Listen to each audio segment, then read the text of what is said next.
Good evening, everyone. Good evening. Today is Monday, July 17, 2023, regular session of the School Board of Trustees of the School City of East Chicago. The time is 6:08. The place is at the Administration Building, 1401 East 144th Street, East Chicago, Indiana, 46312. We're also via live stream, www.scec.k12.in.us. This is a meeting of the school board in public for the purpose of conducting the school corporation business and is not to be considered a community meeting. Madam Secretary, roll call. Trustee Gomez. Present. Trustee Smith. Present. Trustee Hernandez Orange. Present. Trustee Gibson King. Chairman Rodriguez. Present. Can we please stand for the pledge? Thank you very much. I pledge allegiance to the flag of the United States of America and to the republic for which it stands, one nation, under God, indivisible, with liberty and justice for all. Hey. Item 3, the agenda. 3.01, the approval of the agenda. Is there any comments from the audience on the approval of the agenda? Hearing none, do I hear a motion from the board? Sorry. Good evening. I'm curious about why there's no agenda item regarding preschool, the status of our preschool. I hope that as you go into the agenda, that somebody makes a motion to remedy that, because it's still in flux. Teachers don't know where they're going. People have been asked to move, and I'm not quite sure that we've ever had that approved. Thank you. Can you state your name and address for the record? Sure, I'm sorry, Chairman. Helen Steinbach, 5207 East 73rd Avenue, Maryville, Indiana. Thank you. Is there any other comments from the audience? Hearing none, do I hear a motion from the board to accept item 3.01? Don't you, are we approving the agenda? This is, I'm sorry. Yeah, this is agenda 3. You said. 3.01 is the approval of the agenda. Oh, sorry. I have to work off my phone today. I'll make a motion for approval of the A motion agenda. made by trustee Hernandez Orange. Is there a second? Second. Second made by trustee Smith. Is there any discussions? Hearing none, Madam Secretary, roll call. Trustee Gomez, Yes. Trustee Smith, Yes. Trustee Hernandez Orange, Yes. Chairman Rodriguez. Yes. Item 4, the consent agenda. Is there a comment, any comments from the audience on the approval of the consent agenda at this time? Hearing none, do I hear a motion from the board? Chair, Trustee Hernandez Orange? I make a motion for approval. Motion made by trustee Hernandez Orange. Is there a second? Second. Second made by trustee Smith. Is there any discussions? Chairman Rodriguez, I have a question in regards to claim docket, Trustee Hernandez Orange? and it's item 113148. And that's on page...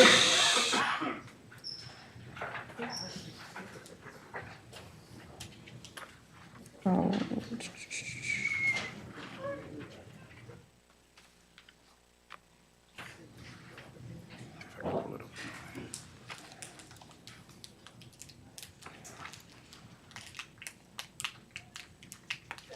One, three, one.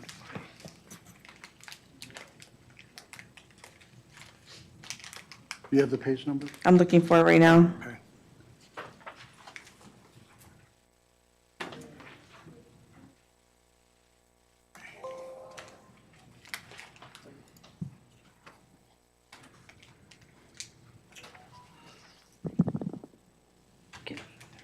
Yes, it is page 3 at the bottom.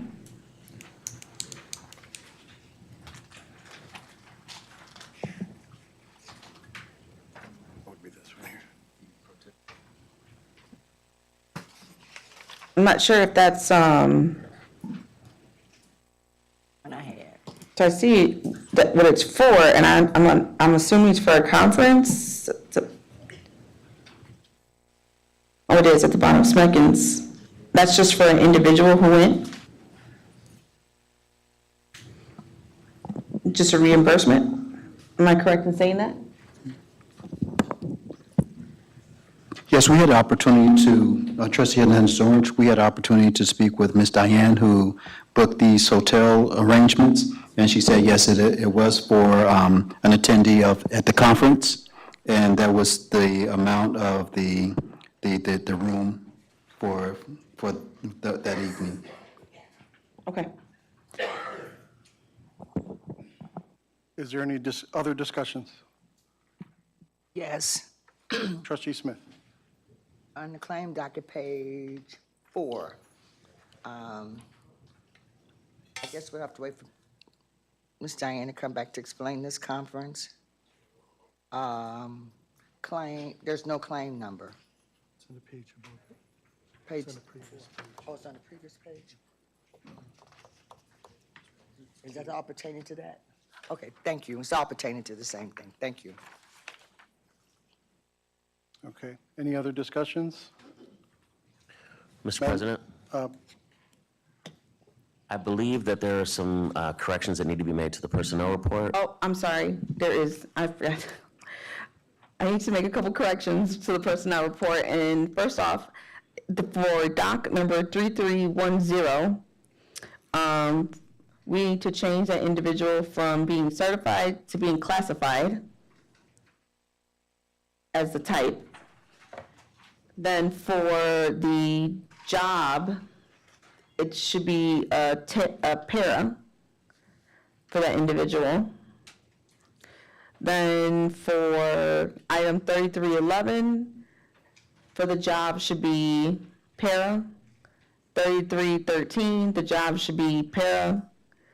3309 should be para. 3312, para. 3314, para. Thank you, Mr. President. I've actually met with the Director of Special Education just prior to the meeting, and she brought those to my attention, and those are typographical errors just made by the Secretary, and that's the reason for the change. Okay. All right, is there any other discussions with regards to the consent agenda? So then we have to go back and amend it, the actual item on the floor, correct? Correct. So then yes, I made the motion. So I'd like to change the motion to approving the item with the specific changes for those docs for personnel report. And I believe Trustee Smith, you second that motion. Do you agree with the amendments? Yes. Okay. Madam Secretary, roll call. Mr. President, Trustee Gomez? the two positions, 3302 and 3303, if we accept this personnel report, those positions will be vacant. Will they be, Dr. Mitchell, will those be posted? Yes, there's several positions that have become open, and those positions will be posted. We will have them posted by the end of the business day on Wednesday. We just want to make sure that after I make a phone call to many of the directors who are on vacation, that those positions actually need to be filled. But I do have a list of jobs that will be posted by Wednesday. Okay, thank you. Chairman, one more thing. Hernandez Orange. Superintendent, Dr. Mitchell, if we could just make sure to have the positions also posted for the fall sports coaching, because I know, like, we approved the cheerleading to have their fundraiser, yet there's no coach that's actually approved for the fundraiser. So we can make sure to have something like that done quickly, just because we want to make sure everyone's covered as they're doing their sports. Yes, and I do appreciate that, Trustee Hernandez Orange. I have a meeting tomorrow morning at 8:30 a.m. with the athletic director, and he's going to present to me his list of candidates for those positions, and we will make sure that we get those put into the proper place. Thank you. Madam Secretary, roll call. Trustee Gomez, Yes. Trustee Smith, Yes. Trustee Hernandez Orange, Yes. Chairman Rodriguez. Yes. Number 5, new business, 5.01, approval of interim superintendent, Dr. Marlon Mitchell's contract. Attorney Harris? So what you have before you is a standard form of contract for superintendent. You'll see, as required by statute, there's a regular teacher contract and also the amendment to the regular teacher contract that outlines all the terms of the position of interim superintendent. Obviously, this agreement is intended to remain in effect until such time that a permanent superintendent is put in place. The salary is broken down to incorporate his current salary as the head of HR, which he'll continue to do, as well as an additional stipend to bring him up to the superintendent's salary. And that's outlined in paragraph 2 of the addendum. Outside of that, the terms and provisions for terminating the agreement and other conditions of employment are outlined in the agreement. If there's any questions, I'll be more than happy to answer it. Is there any questions or comments from the, is there any comments from the audience on the approval of the interim superintendent's contract, Dr. Marlon Mitchells?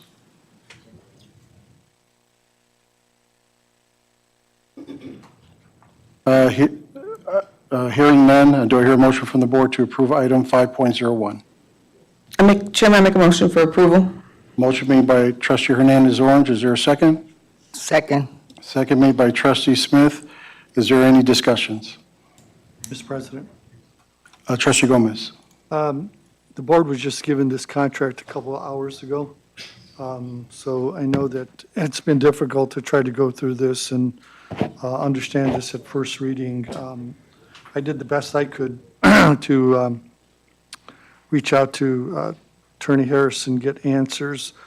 A similar situation happened when Dr. McNulty's contract came in front of the board. And Mr. President, you were on the board with me, and you would remember that I challenged the contract on a number of reasons. And I just want to point out that I have an issue similarly with this contract. More specifically on page 2, item number 5. And I would really prefer that we move this, if possible, to an exec session so we could get more clarity on how contracts are issued across the 10 or 11 superintendents that we've had here, particularly those that are interim superintendents. Further, I have a question on numbers 9 and number 10 as well. These seem to be outside of the understanding that I have, the way we deal with interim superintendent contracts. And given that there was a comment regarding transparency with the board, unfortunately, I can't pull it up right now, and the way we conduct business here, there was a policy that was brought to our attention, and this one specifically talks about the public. So I'd like to read it. Policy 9120 says, the school board believes that all reasonable means should be employed to keep the public informed on matters of importance regarding corporation policies, finances, programs, personnel, and operations.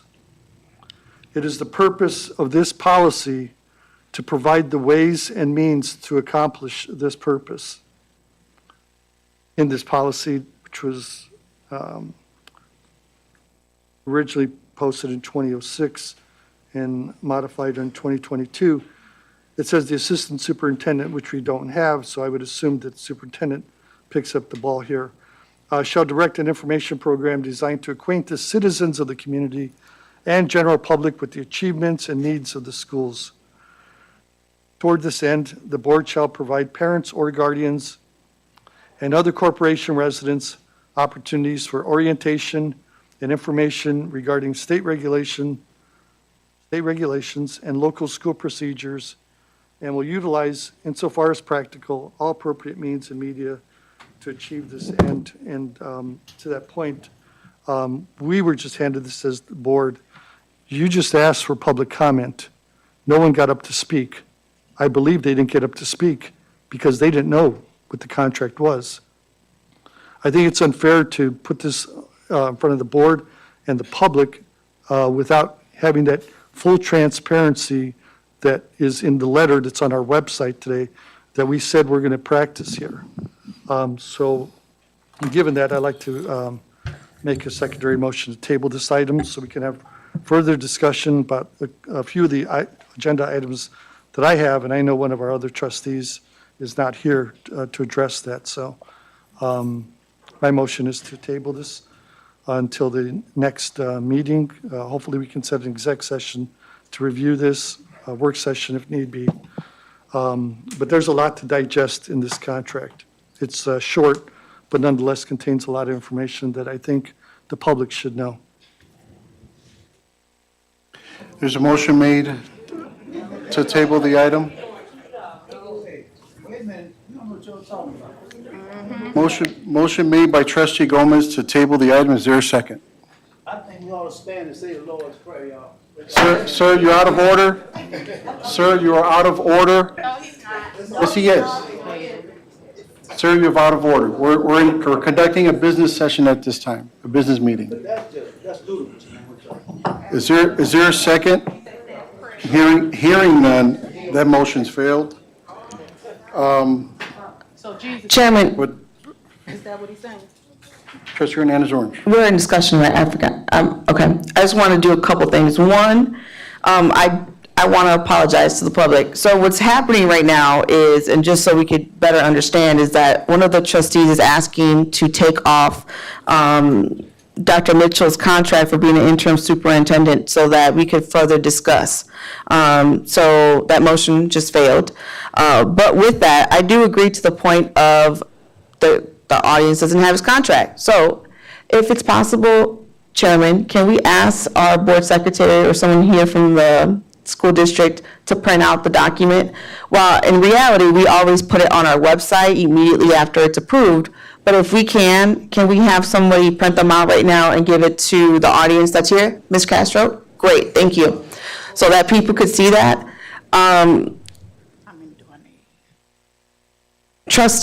Attorney Harris, is it possible to move this down to like an item 5.08 on the meeting so that the community could now see, so that Trustee Gomez's concern will be addressed now the public actually sees it?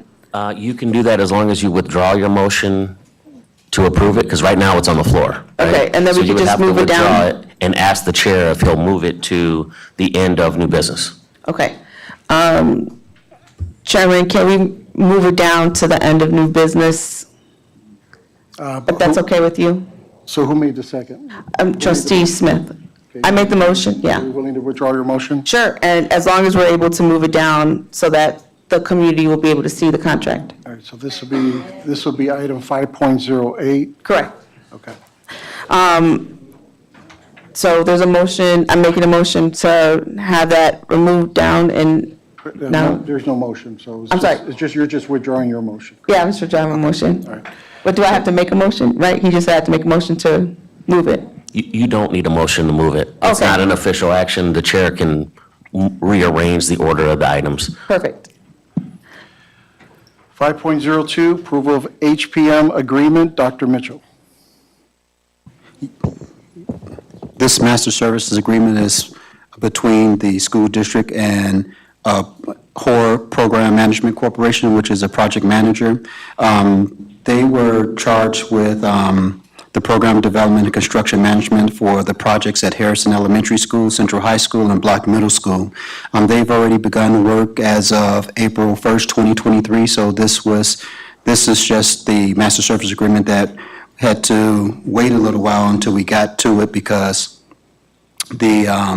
some of the issues that was taking place in the district, the person who reviewed this contract was not available at the time and now is, so we're asking to go ahead and execute the contract.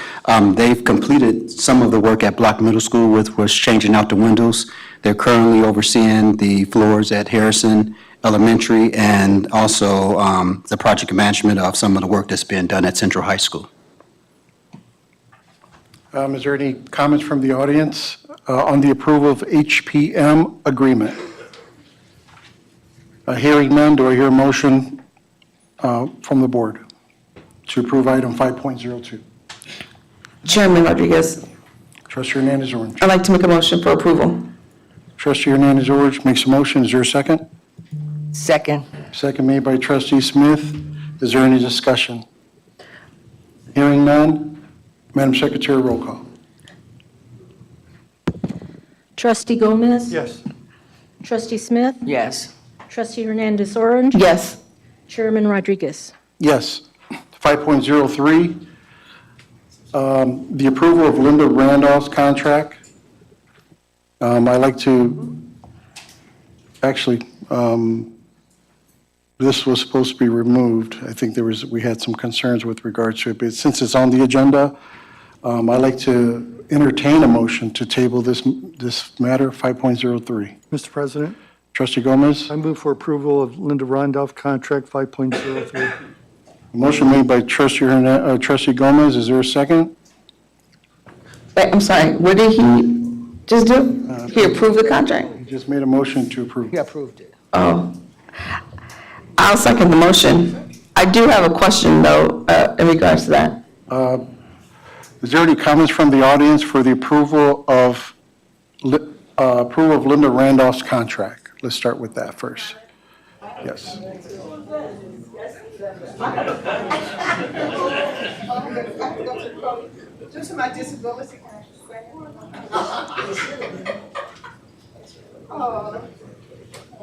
Good evening. I'm Linda Randolph. I followed the protocol of communicating with superintendent, former superintendent, and after his departure, I attempted to contact board members to talk further about what the years look like and where we are going forward. So I stand here now ready to answer any questions. I've served in various capacities, from opening schools, replacing administrators that were out ill, to MTSS meetings and the whole 9 yards. But if my duties were not relayed to you, I'm more than happy to answer any questions now. Okay. Is there any discussion from the board at this time? I think she's, I'm sorry. Let's do committee first. Ms. Randolph, I want to ask you a question. Can I make my Well, question out? let's finish with the comments of the audience first, and then we'll come Okay. back to you, so. Okay. Well, it's like a comment and it's like asking a question also. I've been knowing Ms. Randolph for years, and I know what an asset she is to our community, a person who was the principal in one of the toughest schools in Chicago and brought so many new things to that school that was in a very poor area of Chicago. My question is that I used to come to these board meetings, and I know Ms. Randolph has a lot of knowledge, but I want to ask the school board, are you using the knowledge that she gives you? Use the knowledge, because she has wisdom, and she can help guide you guys. So that is my question before you approve it.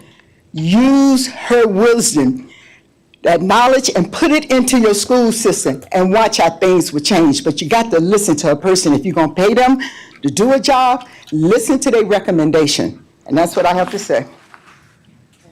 Is there any other comments from the audience? Hearing none, is there any comments or questions from the board? Chairman? Ms. Randolph? Trustee Hernandez-Orange. I just wanted you to let everyone know some of the items that you did do, as in when you opened up Lincoln, how you sat in for different administrators throughout the year, also consulting with the superintendent, as well as the Lilly grant that you've done beforehand, just so that the trustees and the community know exactly all that you have done. And I know you usually have a certain amount that we always approve. And every year, because of the lack of people inside of the building, you always fill in. So I just want to make sure we put that on record so we can understand that in its entirety. I know the contract is in question of how the contract looks, because it's different from the rest of all the contracts that we have. But I think you're more of the asset to me than the contract. But if you can just kind of let us know what's happening here. I think you've summed up a lot of it. This particular year, in August, you had Lincoln Elementary School, Yes. which is very close to my heart. No principal, no assistant principal. Only 3 out of 14 general ed teachers remained that had credentials, and I had never seen anything like it. But the Lord blessed me to be able to stay there until you hired someone. Then after that, I filled in for principals that may be ill, et cetera, work closely with MTSS, work closely with special ed. If we're going to educate our children, we have to deal with the whole child. And so I worked very closely with Dr. Mitchell in trying to assist in finding adequate personnel. I met with Christina the elementary education director. I met with Ms. Andis, the secondary director. I went to everybody's MTSS that I could get to. I am East Chicago, and I know that children can move if given that opportunity. And so I'll continue to do my very best. What ends up happening every year, we start out at a small amount, then it's coming back, add on, do this, do that. But the biggest statement in any of my contracts has been at the discretion of the superintendent who works on behalf of the need of the school. And so if accepted, Dr. Mitchell, I look forward to working with you.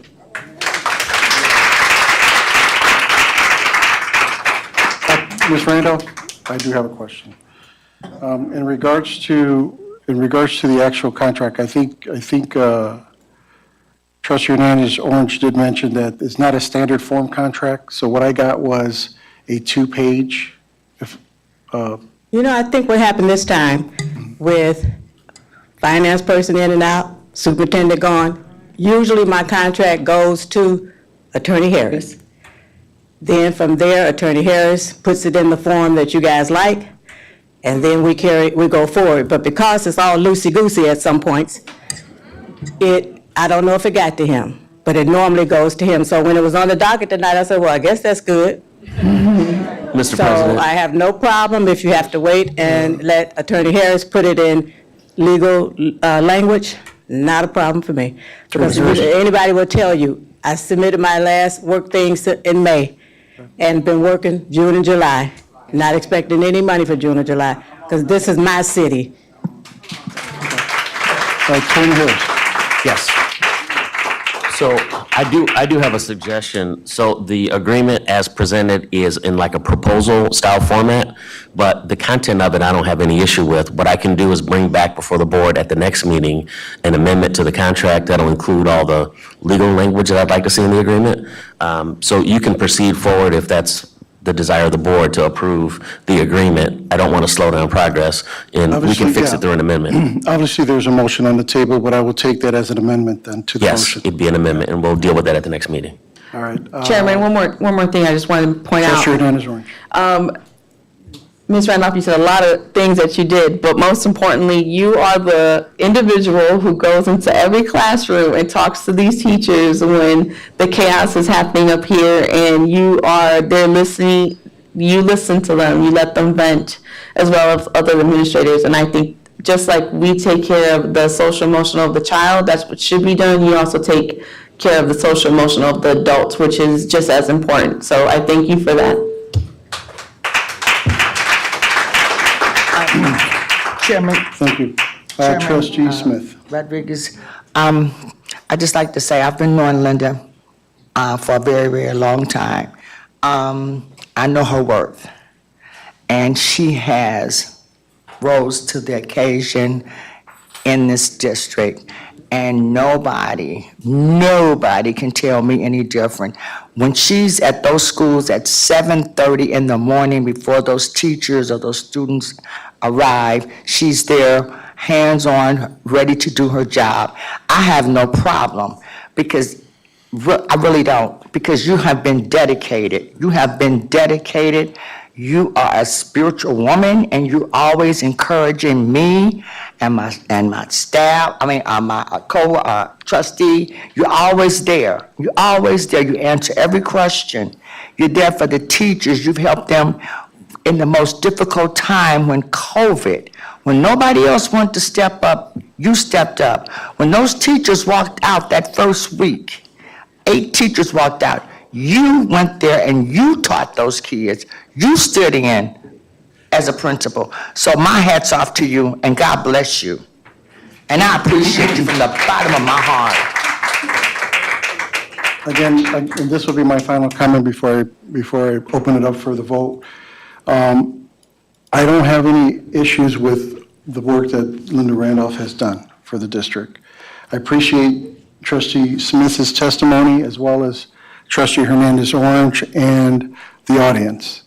What I like to see, hopefully in the future, is to provide provide that information to us, so that we're able to know exactly what you're doing. Because we as other than the testimonies that I heard today, which I do appreciate my trustees for mentioning that.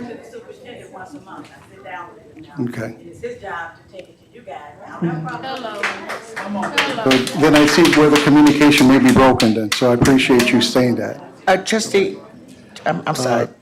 Trustee Smith. Chairman, Rodriguez, on her claim docket, it speaks for itself. If you read your claim docket, it speaks for itself. All the work that she's putting in.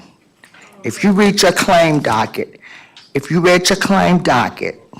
it speaks for itself, all the things that she has done. Read your claim docket. You can take your time, read it down. Okay. Oh, you put that there? Okay. Let's go for a vote. Madam Secretary, roll call. Trustee Gomez. Yes. Trustee Smith. Yes. Trustee Hernandez Orange. Yes. Chairman Rodriguez. Yes. Item 5.04, approval of MOU with Communities and Schools of Lake County. Dr. Mitchell. Yes, I'd like to begin by just sharing a little bit about communities and schools. They've been with the School City of East Chicago for a couple of decades now, and the work that they've done with our youth has been tremendous. We have some students that probably wouldn't have graduated if it wasn't for the work of communities and schools, and other students that probably wouldn't have eaten if it wasn't for the programming that they do. They bring forth today a memorandum of understanding to extend their services within our schools. Community in schools is they're bringing forth the integrated student support model, offering a mix of evidence-based intervention, prevention, and care coordination services to our children, grades K through 12, with the objective of expanding the mental health care access in public school campuses, improving social, emotional, behavioral, family, and wellness outcomes in the community. I think that speaks volumes of the work that they do as a partner, and also they are transitioning leadership, and I see that they have their new executive director in the audience, and I feel that that communities and schools should be here. They've been here, and they're doing a wonderful job. Is there any comments from the audience for the approval with Communities in Schools of Lake County? Hearing none, do I hear a motion? Please state your name and address for the record. Pastor Kelly Williams, 4718 Magoon Avenue, East Chicago, Indiana. Let me first state I have no problem with you all approving this new contract between community and schools, but I do want to ask, the name of this speaks volumes, but many of us in the community that do community work have no relationship and have no information about who these people are. We see signs on doors in many of the schools. We hear about the work that they do, but they have not done a good job of reaching out to stakeholders in the community to build forgeable, collaborative efforts that work in partnership with what they may be already doing. And so I'm glad to see that their new transitional leadership is here. I want to, again, extend a hand to you and, maybe some help to you, that you need to do a good job of forging the relationships with your stakeholders in the community that know a lot of the life and the breath of those that you are ministering to and helping. But again, we would like to see in the future maybe a presentation from community and schools to talk about what exactly it is that they do and who their leadership is, so that we know that when these dollars are going to them, because they do get dollars, what kind of bang for our buck are we getting? And if it's evidence-based, it can help a lot of the nonprofit entities in our city to be able to go after granting additional grants and funds that could work in collaboration with what they do. Okay. Please state your name and address for the record. Good evening. My name is Thomas Johnson. I'm the Director of Operations for Communities and Schools of Lake County, currently 1213 East Columbus Drive in East Chicago, Indiana. I want to start by saying Communities and Schools has been delivering services in this district since 2008 under the leadership of our current Executive Director, Patricia Sims. Pastor Kelly, I hear you perfectly clear. I understand that we need to make more of a connection with the community and make ourselves more available to you all. I want to apologize for that. However, I would like to say this.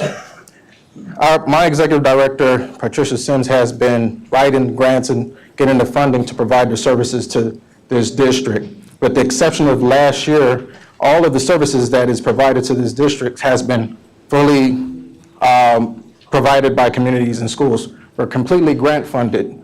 Once again, we want to thank the school district for their continued partnership with us. Once again, this particular grant that we're applying for is a 5-year grant, is worth up to $2 million, however, is renewable each year. Is renewable each year based on performance outcomes.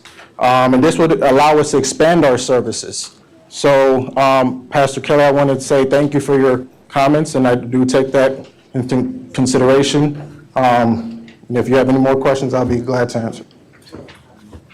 Okay, is there any other comments from the audience at this time? Okay, hearing none, do I hear a motion from the board? Mr. President, I move for approval of 5.04. Trustee makes a motion to approve 5.04. Is there a second? Second. Second made by Trustee Smith. Is there any comments from the board? Chairman. Trustee Hernandez Orange? I just want to state that thank you for community and schools in general. You guys have done a great job within our school system, reaching out to the kids during the school, outside of the school. Not only that, this summer you guys worked with Parks and Recreation. We did a program out of one of our centers. But what I did see was that you guys actually allowed children who were seniors or just graduated, you also gave them an opportunity of a job. So it wasn't just about the education based in the tutoring program after school, but you also gave them an opportunity to look into a possible career path through teaching, as well as put a little extra funds in their pocket. I know the parents that were at the program, because you made them come in and actually have a little bit more feedback. They applauded you guys, and it was good to be in that meeting, as well as they thanked us for allowing you to have the space. So anything that you need from me moving forward, please know that I'm on board as long as they're helping our students. Thank you so much. I want to also thank, once again, the board for your constant support for Communities and Schools over the years. Is there any other questions or comments from the board? President. Trustee Gomez? Will you be taking over from Ms. Sims at this point in time? Not at this point in time, but that we are in a process of transitioning. Yeah, I'd just like you to pass on that she's done a wonderful job, and you have done a wonderful job with our schools. For those that didn't know that this program existed, you know, you've come to us many, many times to present this information and how you help our district. So I'm more than happy to support this. You deserve every accolade you get. So thank you very much. Thank you. Any other questions or comments from the board? Hearing none, Madam Secretary, roll call. Trustee Gomez? Yes. Trustee Smith? Yes. Trustee Hernandez Orange? Yes. Chairman Rodriguez? Yes. 5.05, approval of readable English intervention, products and services. Dr. Mitchell. Yes, Readable English Intervention Products and Services. It's an accelerated reading program that gets students in grades 2 through 12 to really take ownership of their learning and to help them really perform in those in high-stakes tests. It's also a program that's recommended by the Indiana Department of Education. This particular program will be paid through the special education funding. And we do have Ms. Tammy Pohl, the Director of Special Education. I think I saw her here. If she wants to share a little bit more about it. Yeah, yes, it's recommended by the IDOE. It's a sponsored partnership, and they have come in. They're going to give us a coach, ample PD. The coaches will be in the classroom helping the teachers to help the students. It's a program that it's monitored, and there's a lot that it's involved, but the main thing is exactly what Dr. Mitchell said. It is a program sponsored by the IDOE that will help us. It's an intervention for all students, K through 12th grade. Thank you. Is there any comments from the audience on the approval of readable English intervention products and services? Hearing none, do I hear a motion from the board? Mr. President, I move for approval. Trustee Gomez makes a motion. Is there a second? Second. I'm sorry, second made by Trustee Smith. Trustee Hernandez Orange, did you want to have a comment? No, I was just going to second. I just used the word chairman first. Get called on. I appreciate that. Is there any discussions from the board at this time? Mr. President, Trustee Gomez. question for Ms. Pohl. Yes. What are other programs that we have in place currently that are similar in nature, that can? We don't have any programs like this one. We have interventions that are used daily. This is an intensive intervention that is, what it does, a lot of our children are not readers, so they're not going to pass the assessments. They're struggling. This actually helps to teach them to read. And there are a lot of districts that have been using it. And for example, one of the districts that comes to mind, Warren Township, they use this. They're sixth graders. I think about 30% were passing. The first year, 70% of the students passed iLearn with this program because it actually teaches the teachers how to teach the kids how to read. And it works with very low students, and it brings them up to almost grade level. Takes a little while, but it actually has been proven. And I have documentation. I'd like to copy and give you all information on it. That would be helpful. Thank you. Yeah, no problem. Is there any other discussions from the board? Yes, Ms. Pohl, I read Trustee Smith. the information, and I was very impressed. I was very, very impressed with this program because I think, if I'm not mistaken, it stated that it does work individually with a child who can't read, and it helps them to develop their reading skills. So I read your proposal, and I read the program, and I'm very happy for that because some children are on different levels, and especially if they're special ed, or they just can't read. So I appreciate that. So thank you.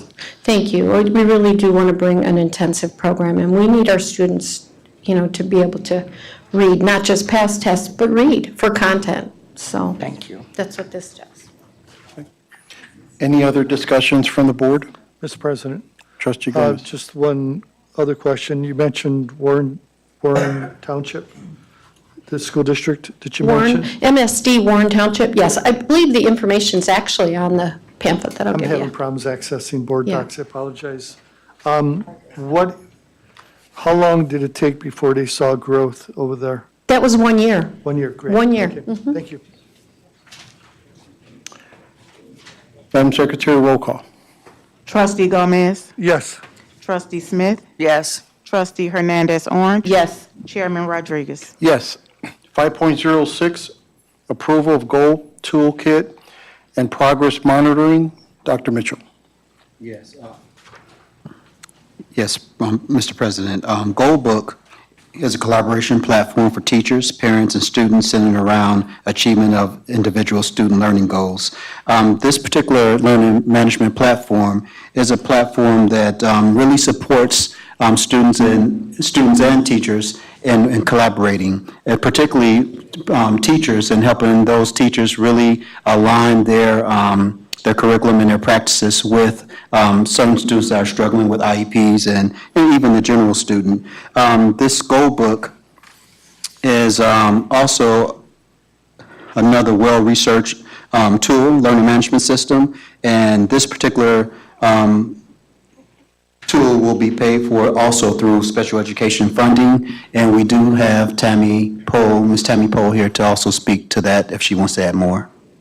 Yeah, it's going to be a tool for the teachers. It's a huge toolkit that will help them to actually develop present levels of the student, to really paint a picture of the student so we can find what their needs are, develop the goals, implement the goals, and then monitor those goals. And it's an excellent tool.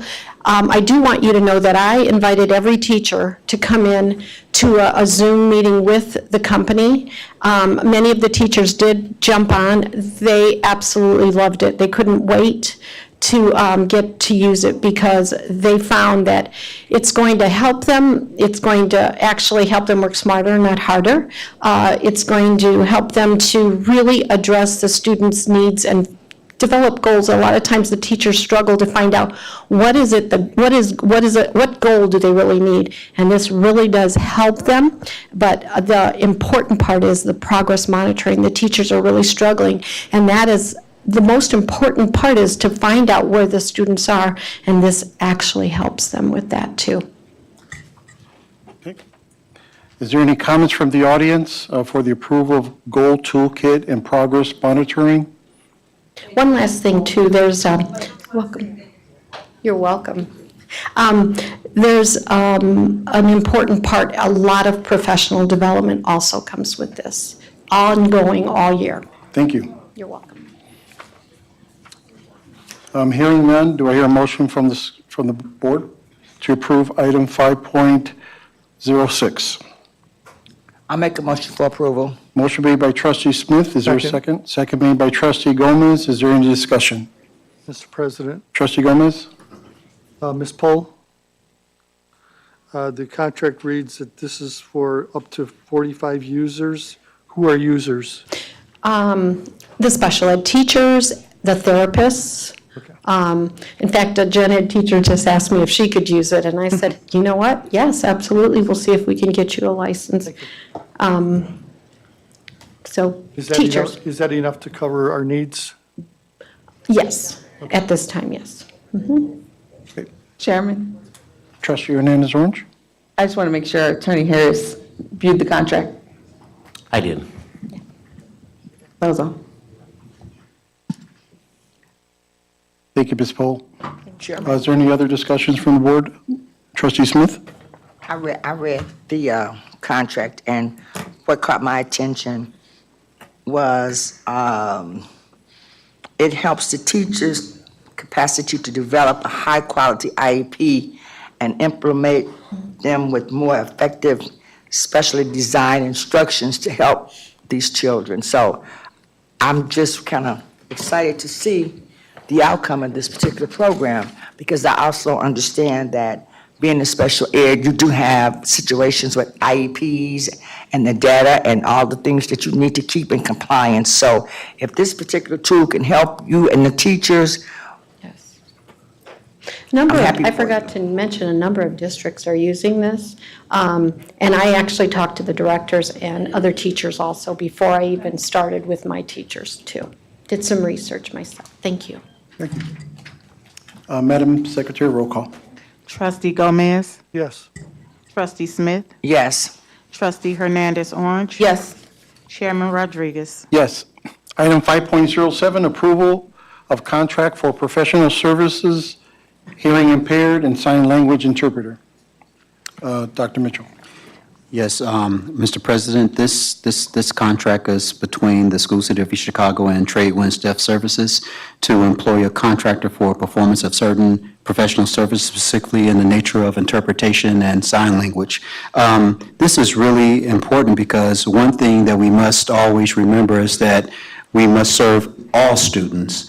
And this also, this helps with accommodation. So there are many students that come that may have some challenges, and we want to ensure that we meet those challenges so that that student also has the opportunity to be successful and to perform. Tradewinds has been in the area since many of us were born in this room, and they've always delivered excellent service. Ms. Tammy Pohl is also here. She can share a little bit more about the services that will be offered by Trade Winds. Yes, we have posted for hearing interpreter, sign language interpreters, but they're very hard to find. So we entered into a contract with Tradewinds about 3 years ago, and we've had some quality interpreters. We have 3 of them that come in to the district. So, and the students are actually in the gen ed, and they've been progressing really well. So I'm asking you to approve this contract and continue the partnership. Thank you. Is there any comments from the audience on the approval of Gold Toolkit Progress Monitoring? Oh, I'm sorry. I'm sorry, Trade Winds Professional Services. Sorry about that. Is there any comments? Hearing none, is there approval from the board? Chairman, Trustee Hernandez-Orange. I'd like to make a motion for approval. Motion made by Trustee Hernandez-Orange. Is there a second? Second. Second made by Trustee Smith. Is there any discussions? Hearing none, Madam Secretary, roll call. Trustee Gomez? Yes. Trustee Smith? Yes. Trustee Hernandez-Orange? Yes. Chairman Rodriguez? Yes. Okay, 5.08, approval of interim superintendent Dr. Marlon Mitchell's contract. Attorney Harris? So I think they've had an opportunity to pass out a copy of the contract. I believe the audience has it. If you want to open up the floor and give the public an opportunity to ask questions or make comment, I think that'd be appropriate. Is there any comments at this time from the audience for the approval of the interim superintendent Dr. Marlon Mitchell's contract?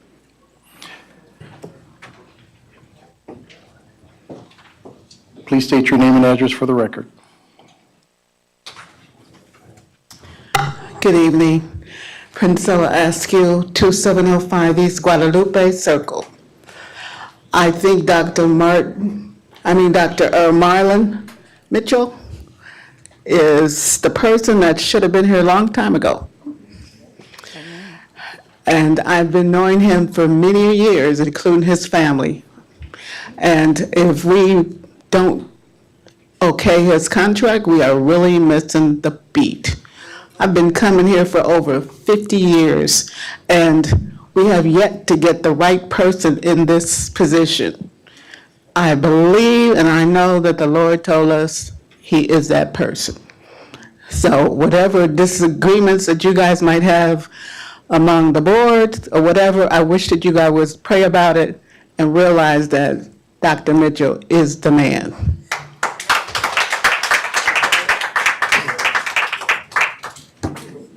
Pastor Kelly Williams, 4718 Magoon Avenue, East Chicago, Indiana.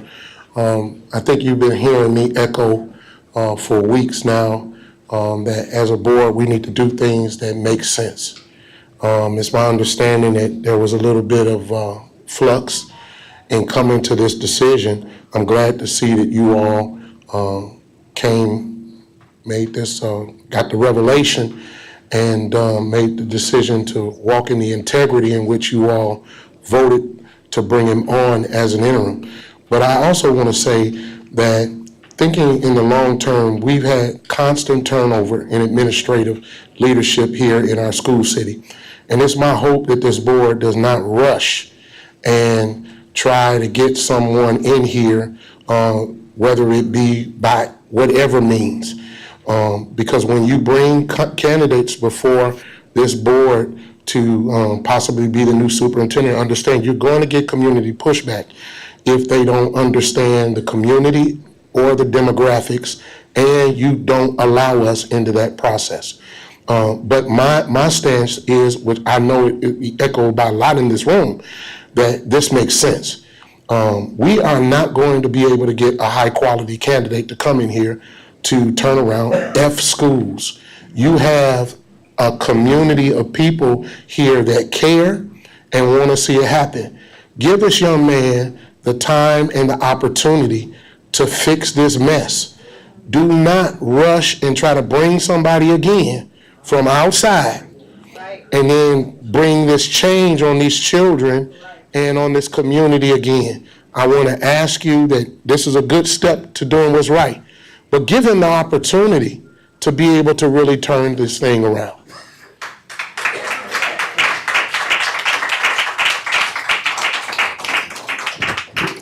Reverend J.C. Wade Jr., Pastor Emeritus, Zion Baptist Church.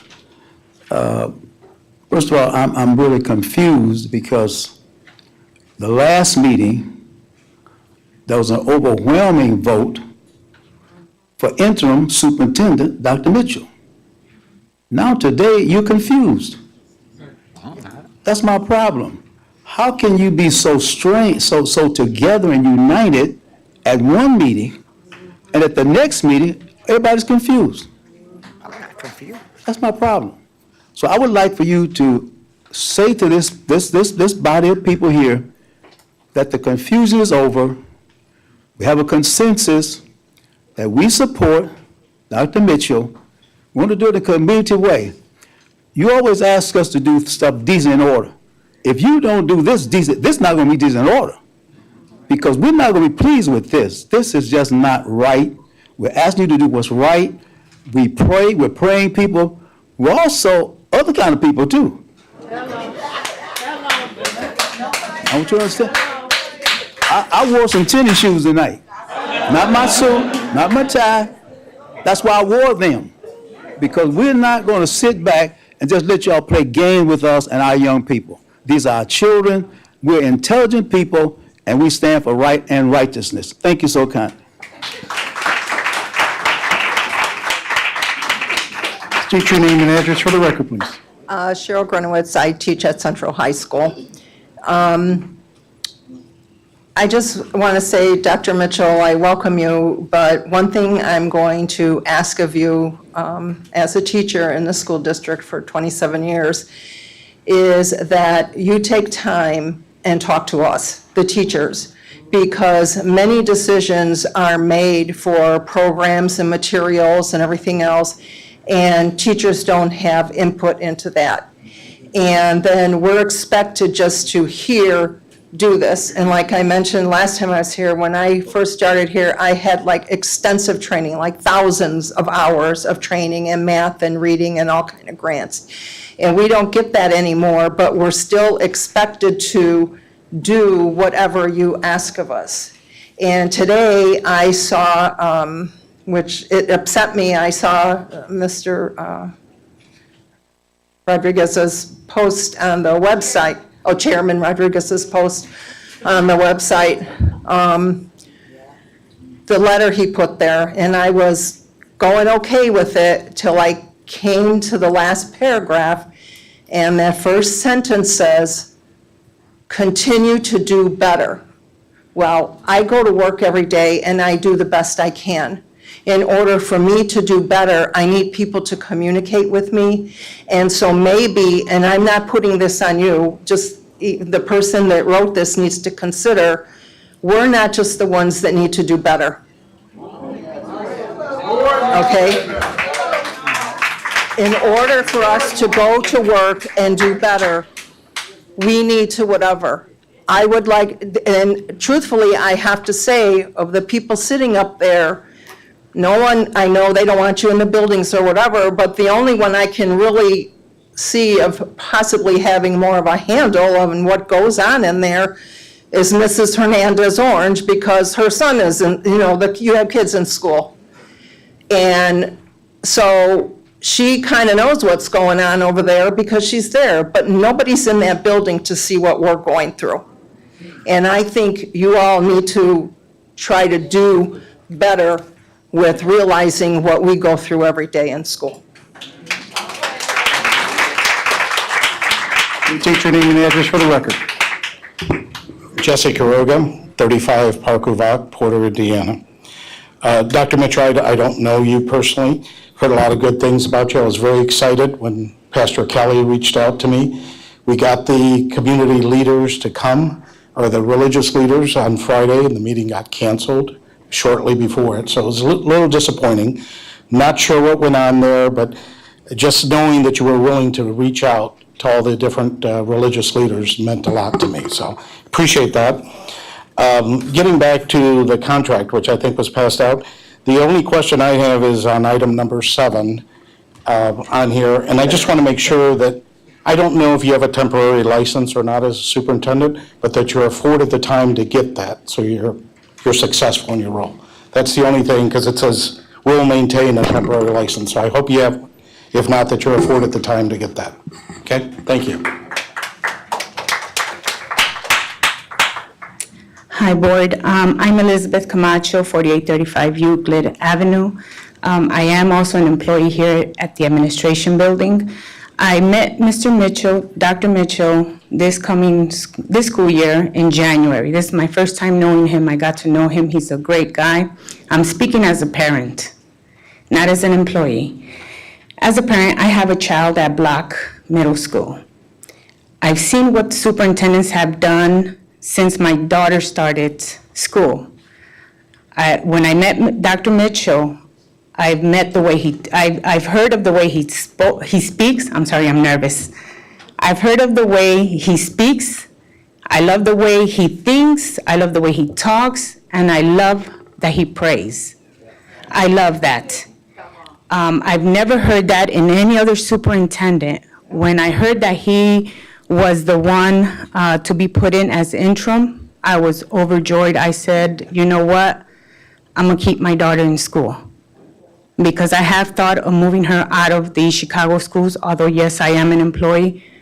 But now that I see that we have a good man in place, I really hope that you do not look further. You have him right under your nose.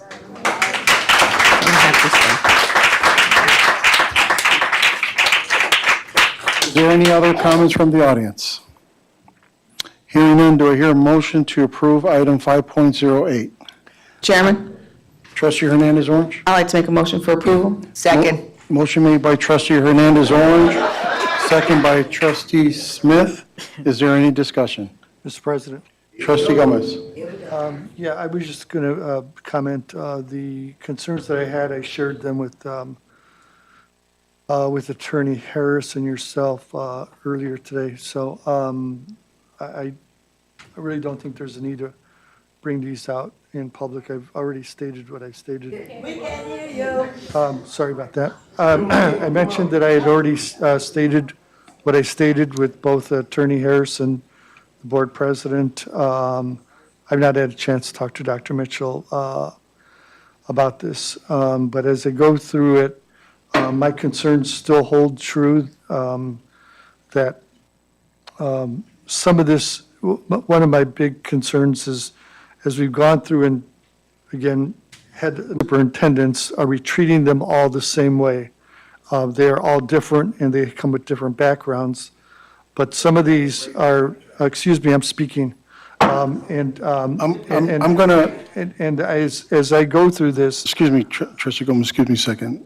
I'm going to allow that comment not to happen again, because if it does, I'm going to ask for you to leave. And I know who said it. I did. Yeah. So I'm going to ask you not to speak when the trustee's speaking.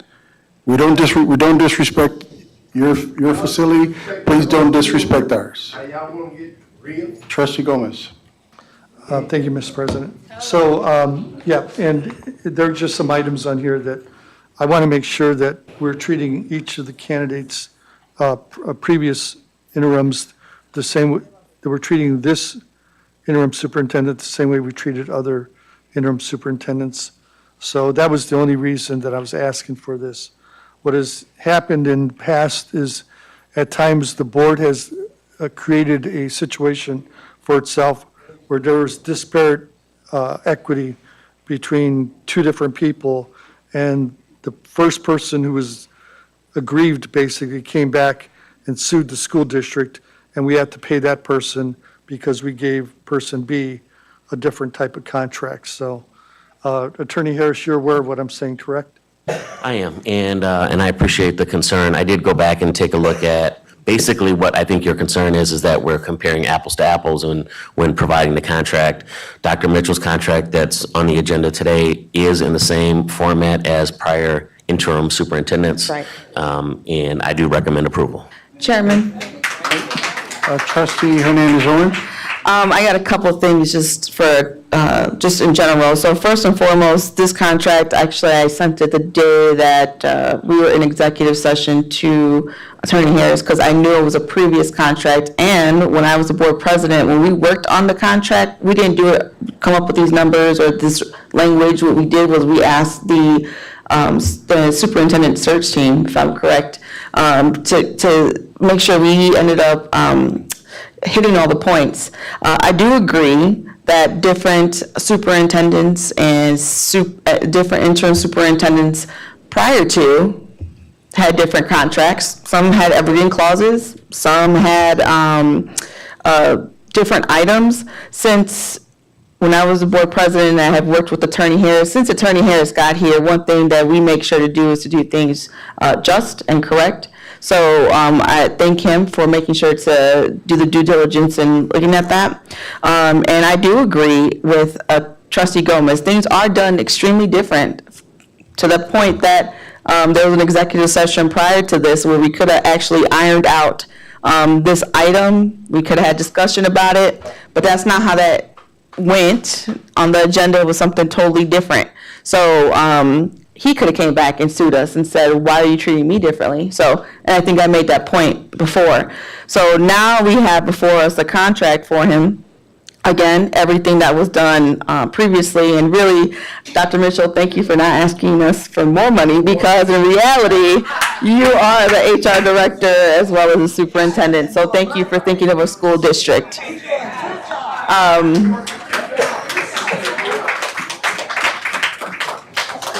So with that, I just want to, when we say comparing apples to apples, let's remember that whoever the majority of the board is, that's kind of how contracts usually work around here. So if we're going to use something to discredit the board that's going to vote for Dr. Mitchell's contract, let's remember we previously did, because there was other items that were done. Again, evergreen clause, let's bring that out again. So thank you.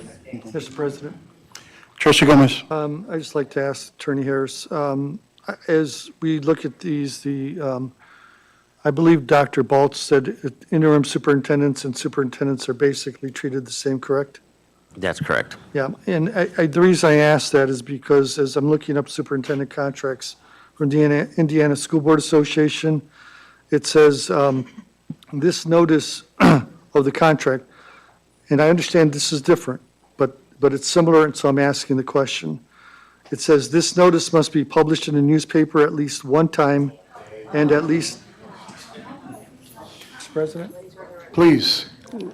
Every trustee has a right for comments, so can you please hold your, yes. Thank you. If I could start again, this notice must be published in a newspaper at least one time and at least 10 days before the school board meeting, wherein the public comments will be heard. After giving the public the opportunity to speak, the board must wait at least 7 days before the board can sign the contract with the superintendent. So the advice that was given by Dr. Balch was regarding the power of the superintendent. What you're citing to is the requirement to publish notice for a regular superintendent contract. And the reason for that is because it's typically for a term of years. So before obligating the school corporation to a multi-year contract, we go through the publication requirement, provide the public with notice, and give them the opportunity to speak on it. With the interim contract, we don't need to do that.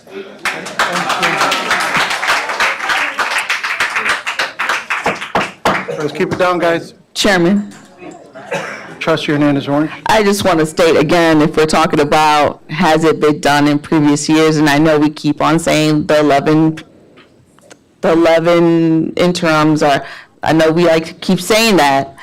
All you have to do is just go back and look at our documents that show we never posted for the interim, only the actual position of the superintendent. So not needed. All right, I'm going to go ahead and I'm going to go ahead and cancel all discussion at this time. I do have a comment, though, that I want to say. And this took me a while to say it, or to write it, so. On July 10th, it was evident that the board's intention to secure a highly qualified licensed superintendent. I wholeheartedly supported this objective, as it was crucial to our district to have a capable leadership during the transition period. Given more time, I would have casted my vote in favor of pursuing that such candidate. However, we must acknowledge the pressing time constraints that our school district faces. With the imminent opening of schools fast approaching, it is the light of these constraints that I have reconsidered my position and now proposed a different course of action. I believe that, for the sake of the continuity and the immediate stability, we should vote for Dr. Mitchell as interim superintendent.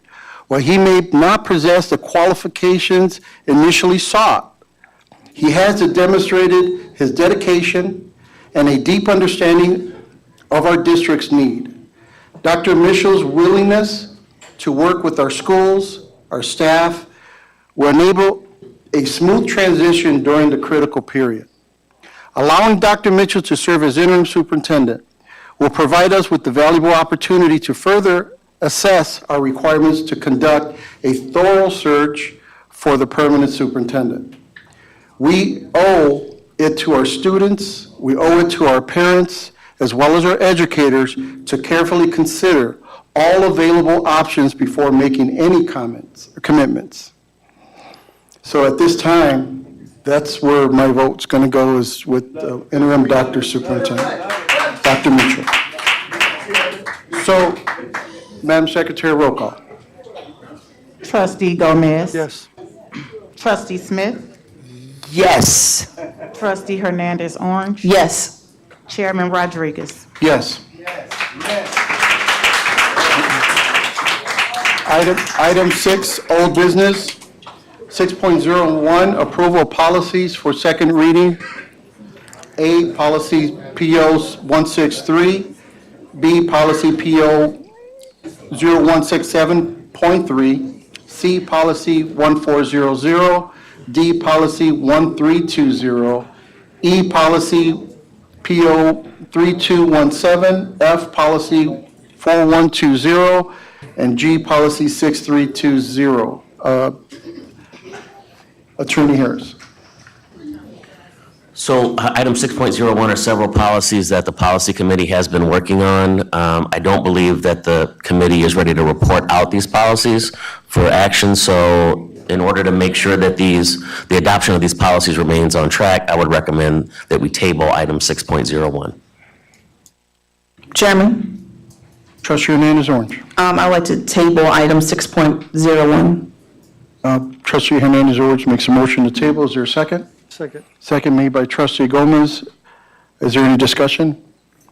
Mr. President. Trustee Gomez? Just for the purpose of awareness, the 6.01 is an old business item that's approval for a half a dozen policies.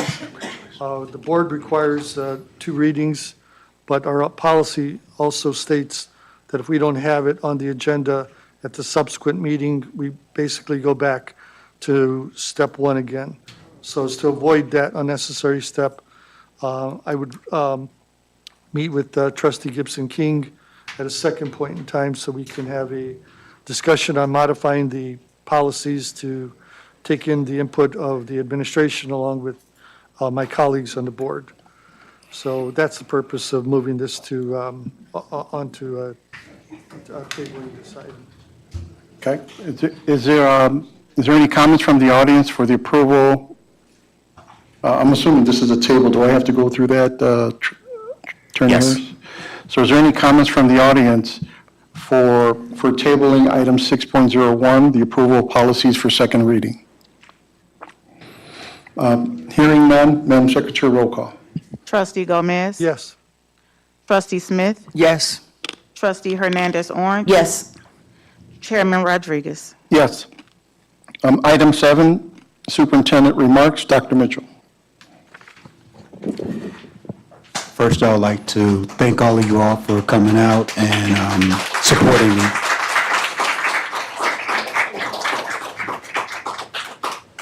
And I also would like to thank the school board for also supporting me and selecting me as the next, the interim leader for the school district. I'd like just to begin by saying that I come from a family of faith, and I was always taught that peace is evident when you have a foundation of faith. And so I walk in peace because I know that who I am and whose I am. And with that, I also have to know that whatever happens, it happens because it's His will. It's not ours. And so I take that this was meant to happen, whether we wanted it to or not. And sometimes that hand moves in ways that we cannot and will not ever understand. But also, we know that we also have a blessing of the knowledge that we have here that's earthly knowledge. And I'd just like to explain or talk to some of you about my qualifications, since some people try to tear it down. I've been in education for over 30 years. I've been appointed by President Obama to one of his commissions, that is the School to Prison Pipeline. I led that initiative with my brother's keeper. You can look that up, like some people say, Google me, right? Also by the 3-star general of the Western Forces. I was also given the opportunity to go into Department of Defense schools in Germany, as well as in the West Indies, to lead an initiative on project-based learning. My background is in teacher and administrator development, have done so forever. Many of the teachers and principals in Northwest Indiana that came through the principal leadership program or my administrative program while I was at Indiana Wesleyan currently serve as principals and assistant superintendents in this region alone. From the national perspective, I also have, I served as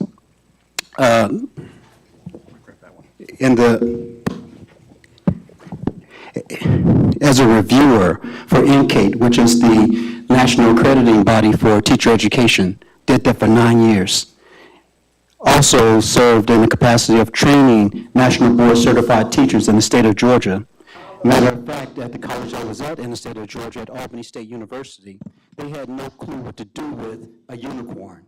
So they moved me to the Georgia Board of Regents and put me over 37 colleges and universities, teacher education in the state of Georgia to lead the teacher initiative. Let's break it down. The state of Indiana. Well, Yeah, push it back. Yeah, power mic, so. just looking at the work that's done in the state of Indiana as a youngster in this game called education. Now, I think someone spoke about the MSD of Warren Township. I did $10 million of work for Warren Township, a school within schools. Vigo County, Decatur, Ellisville.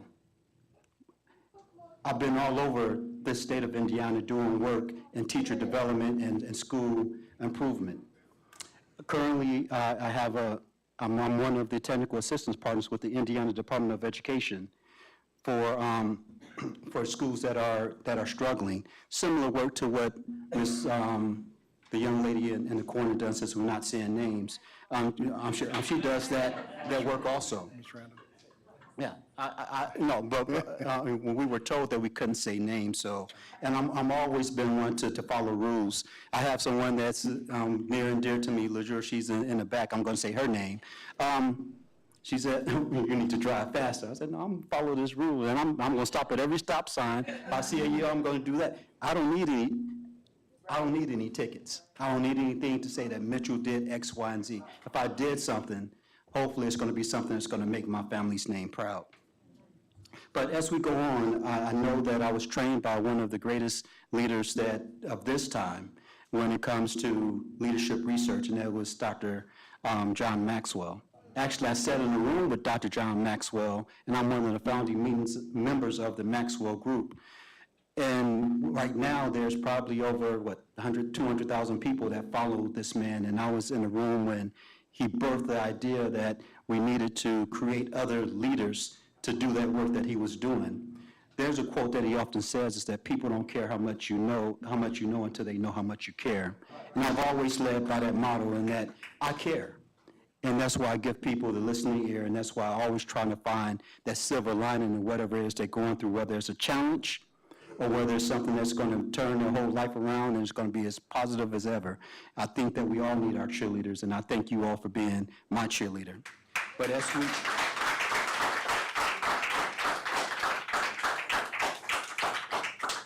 that's national. As we come down to regional and local, I'll share this too, right? Because before the pandemic, I ran a 5K 4 days a week. And I have a path that I ran, and sometimes you don't know who's watching you. You never know who's watching you. I ran past this house every day at 7:15. My church was having a book giveaway, and the family of children that was in that house came to the book giveaway. And it was like, I know him. And I was like, I don't know you. And they said, you run past my house every day at 7:15. I see you. Again, we should always do what's right, because we never know who's looking and whose life we're touching. And although you think that no one's looking and no one's watching, there's always someone looking and always someone's watching. And therefore, we should always abide by that golden rule. And many organizations I go into, sometimes they have some challenges. And I have to rely on the background and education that I've been blessed with. And there's one fellow that goes by the name of Peter Singate. He wrote a book a while ago called The Fifth Discipline. And in that book, he talks about making sense out of chaos. And when he talks about making sense out of chaos, he's talking about systems theory. By the way, my PhD is in systems technology. I do this. I've been doing this system technology. That's the way I think. Since I was 12, I was programming. But more than that, now I've shifted that, and I started to work with people, and it becomes human performance technology, and try to figure out how do you get the best performance out of anyone, whether that's academic or athletic. This is the work I do on a daily, and many of the people that's in this room right now, they know some of the work that I do. They've seen it, and I think it's some good work. But I say that to say that sometimes we find ourselves in challenging situations, and we have to figure out how we make a path out of it. That's systems theory. I don't claim to have all the answers. I don't claim to have any answers. But what I do claim is that I'm willing to have open arms, open hands, and an open heart to figure out how we do this together. Because the only way that we're going to change anything is if we do it together. And although we think that we may be the smartest, or you may be the brightest and have the greatest idea, it doesn't mean anything if you don't have people around you to help implement that. And I recall one saying that it says, a leader with no followers is simply a man taking a lonely walk. And I would hate to take a lonely walk when I have a room of people that I know that if we walk together, we'll get there faster, but we'll also get there together. You can't do it if you can't do it together. And I would just like to end by coming down a little further and just talk about some of the things that I do when I train executives, that's presidents across this nation. Oftentimes I find myself, my partners call me and say, hey, Mitchell, I need you to go here, I need you to go there. And many times those people that I'm talking to are either college presidents, which I was one at one time, twice, the deans of colleges of education, which I've been in that position, in that roles many times, or we're talking about chief executive officers, which I've also held those roles, and I train these guys as an executive coach. But one thing that I do in the philosophy that I teach is that you can't do anything without the foundation of trust. Once you have trust, then you can expect that you're going to have some conflict. Because in order for you to really trust someone and build a bond, you have to go through something together. And we've been going through a lot together here in East Chicago, in the school district. So we have some trust that may have been eroded, but we have enough conflict that we can restore that trust. And then it comes to the next place of responsibility, that once I trust you and we had our conflict, then we should be able to come together and hold one another responsible for what the job that needs to be done. The next piece is accountability. Nothing happens without accountability. I'm being held accountable every day when I look at my little son's eyes, or I look at my wife-to-be, I look in her eyes. I'm held accountable when I go on, get on my knees and I pray and I get my answers. I'm held accountable when I look around and look into the pictures that I see of my family that's going on, and said that, I recall what my great-granddad always says, you better not mess up my name. Accountability, right? And so whether I'm here or there, you can always hold me accountable because I'm going to hold you accountable, right? And then at the very end of that pyramid, this is called the 5 levels of highly performing teams. The last piece is results. If you have those 4 pieces, the results are outstanding. We have a young lady that's here who's just now embarking, and it's really up to us to ensure that she has all of the opportunities and afforded those opportunities, because we've done those 5 steps so that our school corporation is performing, and that she becomes the beneficiary of those results. And then she's going to go on and do that same thing all over again, and she's going to have some results. She's going to hold some people accountable. She's going to be responsible. She's going to have some conflict that's going to help her grow. I think that that's what we do it for. We do it for the children. If we're not doing it for the children, we shouldn't be here. If we're not doing it for the children, this table would not exist. And I'm just going to close with this. It's that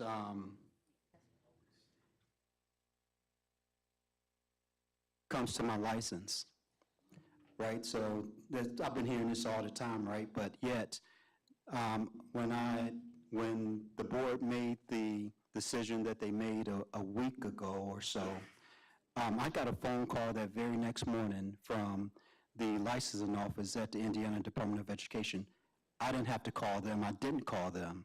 The young lady reached out to me and said, Mitchell, if this is real, have the board president write a letter and I will expedite your superintendent's license. In my conversation with her, I said, what does expedite mean? She says that if I'm at work and my manager is here, we can have your license to you within 48 hours. So to answer the question, 48 hours is how long it takes for me to get my temporary license. And then to go another step further, in terms of the taking the test for the praxis to get a permanent license,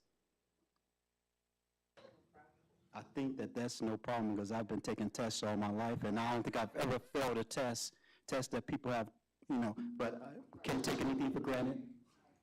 But I will prepare myself for that test. But I will only prepare myself for that test since I've been training principals and superintendents and folk in an administrative office for, the past 20 years. I will only prepare myself for that test if I'm afforded the opportunity to actually serve in a role.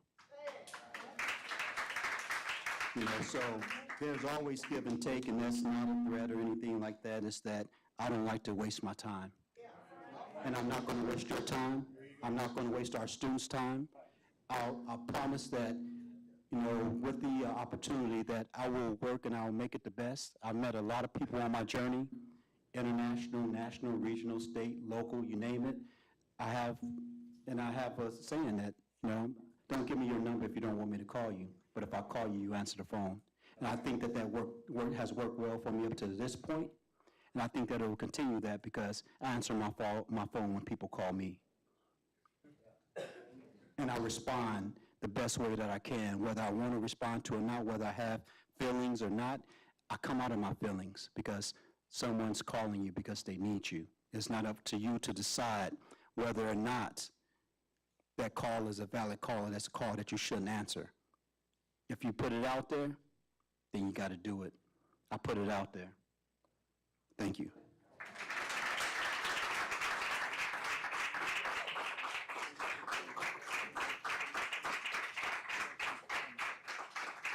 Yes, and we have Ms. Lott that's sitting to the right of me. Ms. Lott is a young lady, a young student, a young lady that's at Central High School, one that's also an elected officer.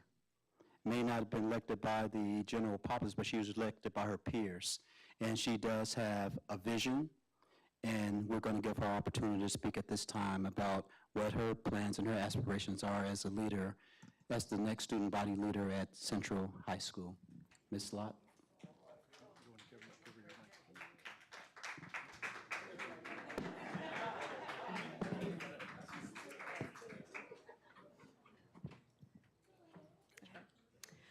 I first would want to say thank you all for coming here, and I really do cherish the opportunity to be here, so thank you to the board for allowing me to be here. So, to begin, my ultimate goal is to ensure that every student has an opportunity to pursue their interest in high school and facilitate their success beyond high school. Something that needs to happen in order to ensure that I am able to see to this is bringing new educational programs to the school, more clubs, new experiences, and bettering resources that are made easily available to every student. There can always be more diversity and variation in the programs and resources allotted to us. Because those are enriching experiences, and we as students do need that, because when I went to Block, we had, I think, maybe one club. It was called Stand, and that to me is like a huge issue, because how am I supposed to develop as a student, as a person, and I'm not even given the space to do that really beyond sports. So that's something that I definitely see needs to change here. And that's my goal. That's it. Thank you.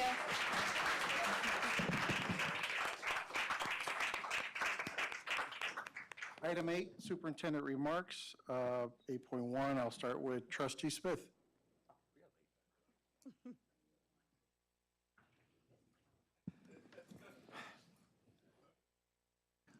All I could say is, as I said once before, to God be the glory. We've been through some rough times. We went through COVID, and as they say, we went through 11 superintendents, assistant superintendents, or whatever. But then this time in my heart, I know that we as a community can work together. We did this. This was just not a journey just for board members, but this was a journey because you all pushed, and we saw, and we felt everything that you were going through. You know, we weren't allowed to talk, but we can see. And I just want to take this time out to tell the teachers and the principals and the administration, I appreciate you, because you could have easily went to another district, but you stayed even through all this chaos. And to me, that means a whole lot. I'm not wanting to cry, because when I cry, if I cry, trust me, this is from my heart, but if I cry the other way, I'm ready to go to the hood way. But this time, I'm letting you know, I look at you guys, and I've seen your struggle here, and I've tried to participate. I've tried to make it easy. You know, when you go into the schools, and the teachers see you, when you volunteer, and the teachers see you, and the principals see you. But what makes a district work is your dedication. You all are so dedicated. And I know that some of you all have probably put applications in because you didn't know which way to go, because you have to make a living. But I thank God that you stayed, you persevered. And it's not going to be easy, and it's not going to be overnight fix, because we have a whole lot of things we have to fix. But I just want to say, from the bottom of my heart, thank you for being dedicated. Thank you for being in East Chicago. Thank you for being a Cardinal. I'm a Cougar, but now I'm a Cardinal.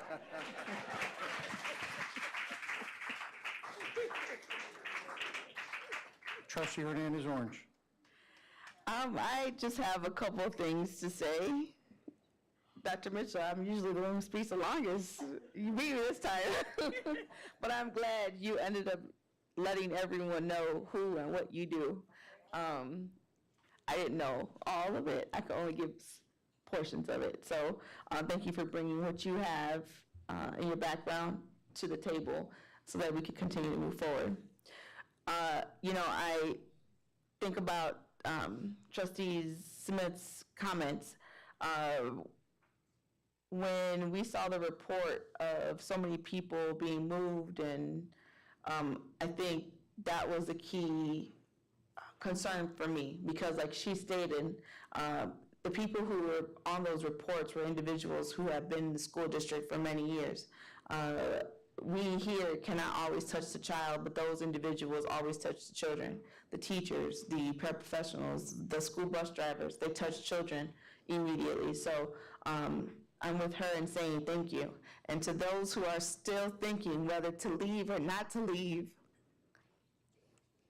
Thank you, sir. just know. I'm gonna stop crying. Just know that we're on the other side. Regardless if I'm here or not, I will be in the audience next. And I know this board will definitely know I'll hold them accountable. So please know that to think everything twice before you truly leave, because we need you guys here. Next, Dr. Mitchell, how I lead, because I'm a leader in my community as well as in my department, is by leading together. I look at some of our teachers, and they share this one man's post all day, and they comment on Dr. Brad Johnson, and his main message, and I use it actually for my department, and the first thing that he talks about always is coming together, celebrating success, and he's leading by example, be approachable, listen. We fail to have the person who's in your seat do those things, but you've been underneath those individuals who have not done it, so I know you'll take that and turn it differently and allow people to come and talk to you, allow the community to have a conversation with you.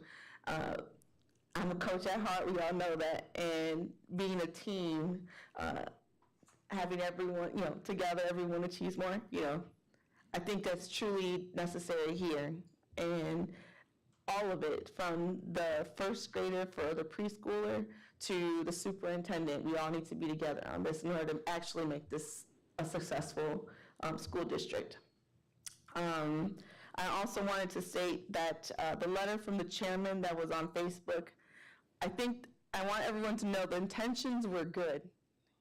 We understand that there was a mistake in the spelling, but the intentions were good in the fact that he wanted to find a way to bring the school community and the community together to understand that we were supporting the superintendent. So I commend him for taking the step to do right by the position that he sits in and supporting the superintendent.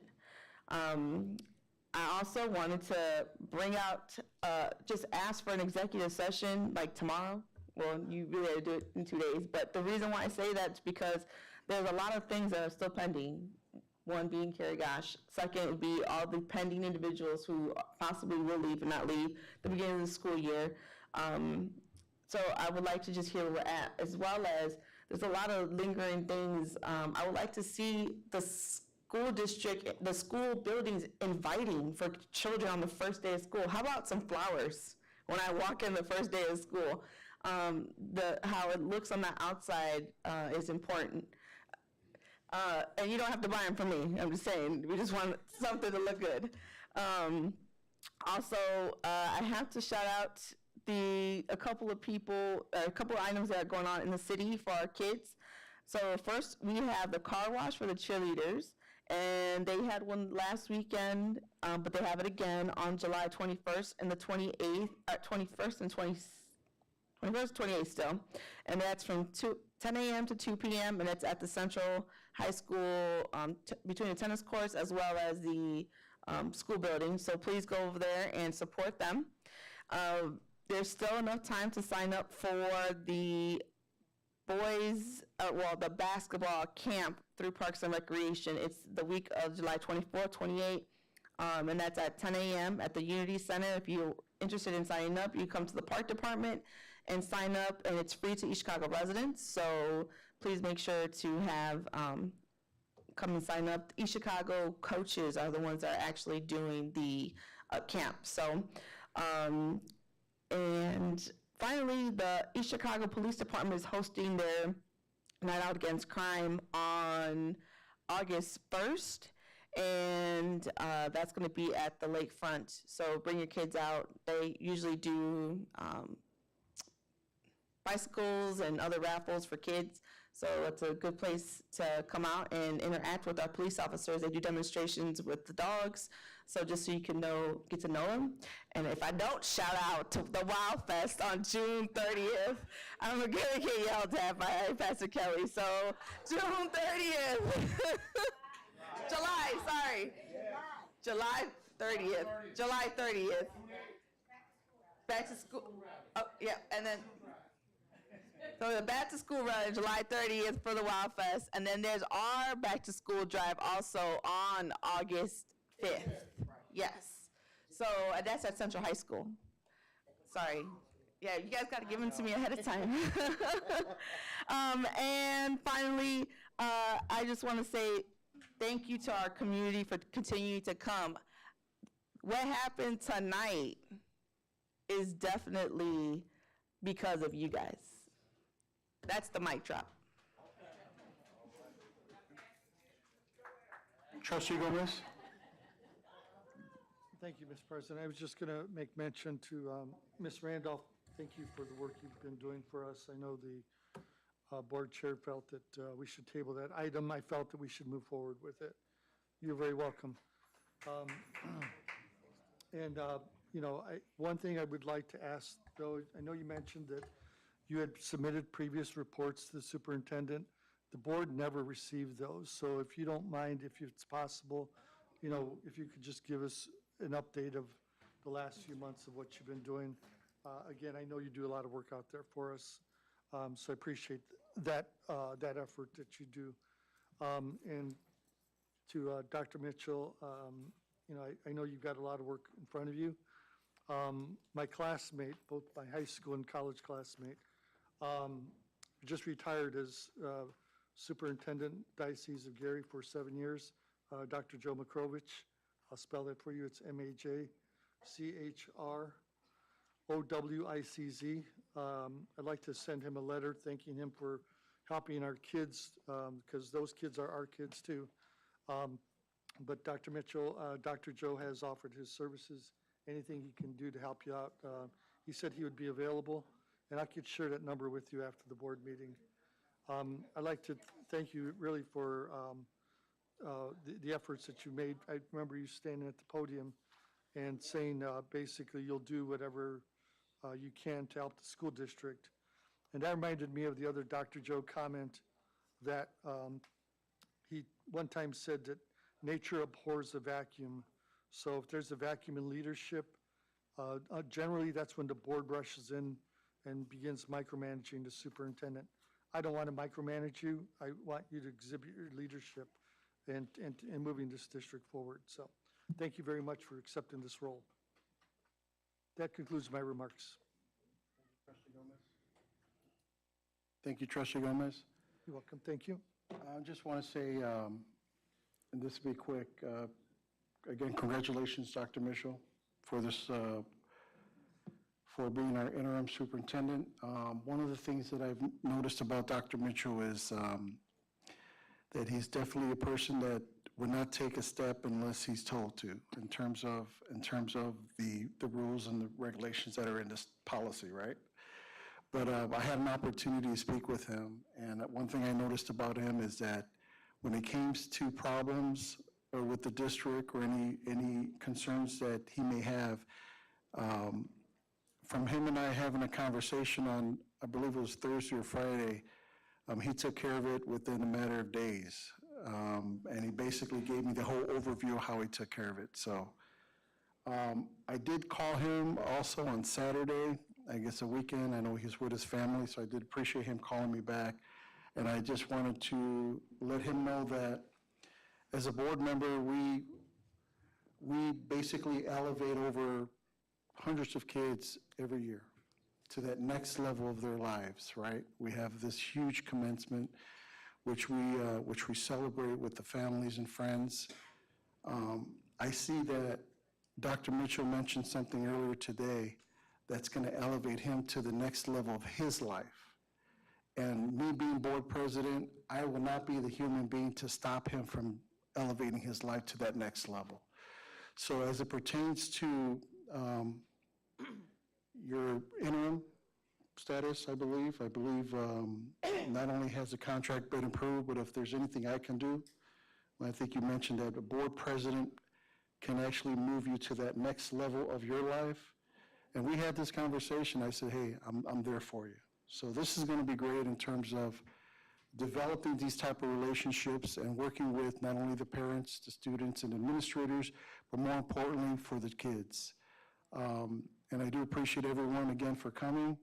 And I hope, and I'm hopeful, that our future meetings will be just as successful as the one today. Thank you.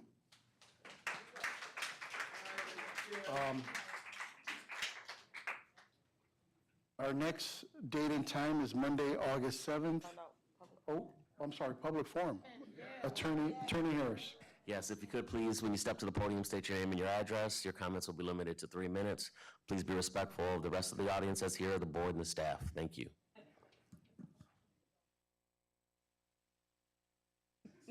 Trustee Gomez?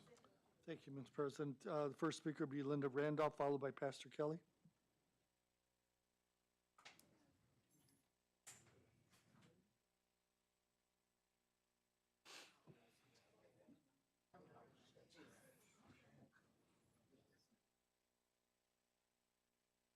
Linda Randolph, 4437 Alder Street. First of all, I want to say welcome to our young high school representative, no names, and also welcome to our Dr. Interim Superintendent. I share Vanessa's vision of our schools being clean, safe, beautiful, and then you can push that emphasis on academic and social emotional welfare. They got to be clean. Got to be clean. And everybody who knows me, I was on a mission with that. They've got to be safe. Let's make sure we get those horses or guards or whatever we need. I took pictures of all of this. And when I go in front of a school like Central and I see burned grass, Menards had hoses for $7. I will donate. We need to make sure that our schools are presentable because that's the first impression to our babies. Now, I want to thank those with vote of confidence that have said to me, Linda, you've been around a long time. You ought to do this or that. I'm where I need to be helping. I'm 72. You guys have got to build. I helped you build. And I just want to say to those publicly, thank you for your vote of confidence. I'm concerned about staff flight. I used to work for the state. I get phone calls. Well, how's this person? How's that person? When you have an atmosphere of questionable situations, people begin to move. So we don't know how bad is bad until every other board has their meetings and approves somebody. Then they'll say to you, bye. So I'm concerned about that, but I hope today is a turnaround where people feel confident that our new Dr. Interim Superintendent will lead us down the road of success. I want to caution us about, I don't care what program you buy. We can buy Readable. We have bought programs like Fast Forward. A neighboring district, Lake Ridge, used Fast Forward. They went from an F to an A in a year or two. We had Fast Forward, paid millions for it, and went nowhere. This is what has to happen with programs. You train people. I want to know that you know that you know. And then you monitor. Everybody got to monitor. You guys have got to monitor the superintendent. Superintendent monitor Central. Central monitor principals. Principals monitor teachers. Teachers monitor students. And parents and community monitor everybody. So we've got to make sure that we do that. And that key word on any program is fidelity. We have to do it with fidelity or else it's a waste of time. So Warren Township or whoever made progress, Lake Ridge made progress. It's not what you buy, is following through. And that goes with beyond textbook and anything else. Are we doing the assessments appropriately? Are we doing it with fidelity? That is what is important. And I've been in and out of your schools, I got a question mark on some of that. So I close with my famous words, inspect what you expect to happen. Because we're beyond rising to low expectations. My bar is up here. Join me, please. Thank you.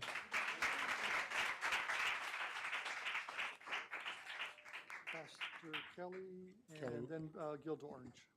Kelly Williams, again, 4718 Magoon. I just want to give clarity for those in the room that may not know that my brother's dissertation is what we call in the hood a mic drop. So I want to also give clarity to my comments that I say I may have misspoken or it may have been misinterpreted, that I was saying that Dr. Mitchell was not a high-quality candidate. I want to give clarity to that. That is not what I was implying. What I was implying is that when we reach out to others as a candidate and don't include him, that was not done in the right manner. He holds all of the qualifications it needs for the job, and he shared those things, and that is my hope. I sat on the board at the East Chicago Public Library, and it's always been past practices that we bring these people from the outside and bring them inside, and it takes them years to learn our demographic and our culture, and some of them just quite honestly don't fit in. We need to create an environment and a culture in our city that we grow from within. We have a perfect opportunity. On that library board, we were talking about bringing somebody from Indianapolis. When we had employees that went and got the certification, and we brought her on and brought her up into the position, and she's doing an outstanding job at that library. It's doing better than it's ever done. And how does that happen? Because you have knowledgeable people that understand the culture in which they live in and the demographic. Please, do what's right again. Put the tools in this man's hand. Give him a chance to become successful. And I believe he can turn this thing around in quick nature. The Bible says that the weapons of our warfare are not carnal, but mighty through God for the pulling down of strongholds. We need a man like this, a man of faith. And quite honestly, he's a preacher. He can identify with these kids in ways that some of these people from the outside will never be able to. Two more things I'd like to ask this board to please put on the agenda. It is the information about where we are with the preschool. Preschool is vitally important. By the time these kids get to 4th and 5th grade, if they can't read, straight pipeline to prison. The other thing is, we have been kind of walking around this, and that is the funding for the weight room. The staff they've been coming in. These guys have been coming in, and it's not fair to them that they don't know how they're going to feed their families. Let's do what's right. Let's get these guys, they're doing a great job over there. They're not done a bad job. Let's get them their money so they can feed their families. Gilda Orange, 3909 Evergreen Street. First of all, congratulations, Dr. Mitchell. I don't envy you, because this is a hard task. But I know that you're able, because you said that you pray, and that's the biggest thing right there. I almost don't even want you to get the superintendent's license, because we had 11 of them, they had the superintendent's license, and they didn't do no good. So maybe you don't have it, maybe you're gonna be the one that's be successful. But I know you gotta get it by law, so I'm glad that they're gonna allow you to get that. I'm hoping that these people that try to diminish your qualifications go back and realize that people are asking, are they qualified to even sit on this board? Because they haven't done anything for the children. So when you're asking about, when they say when you dig one grave, dig two. So if you digging a grave for one, we want to know if you qualified to sit here, because we have watched you and we know that you probably are not. Also, I'm hoping that this union don't have to keep coming up here begging to be unionized. This is a union town, always have been a union town.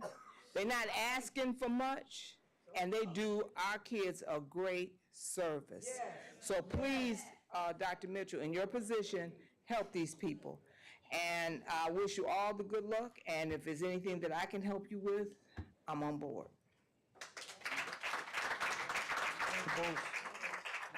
Brandon. Can you vote?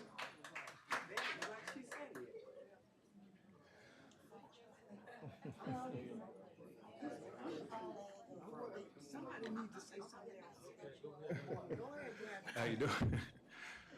So hi, I'm Brandon Bowles. I'm the union representative for SEIU Local 73.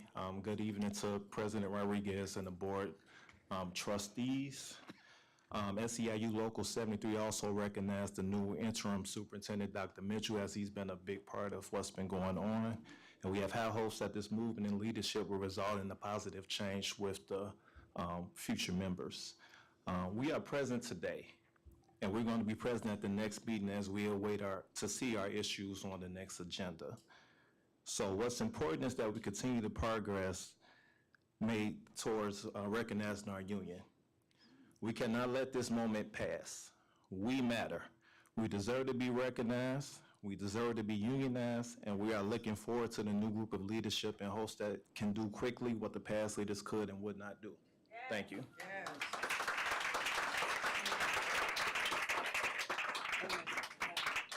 Kenneth Mobley, 3819 Evergreen Street. I'm up here about 3 months ago. I was up here. For the last 2 years, I've been the representative for the bus drivers and bus aides. We have been asking to be recognized, like Brandon said, with SEIU 73. I am being held accountable, just like you said, Dr. Mitchell, that you held, because my co-workers, even though they're not here, they may be online watching this meeting.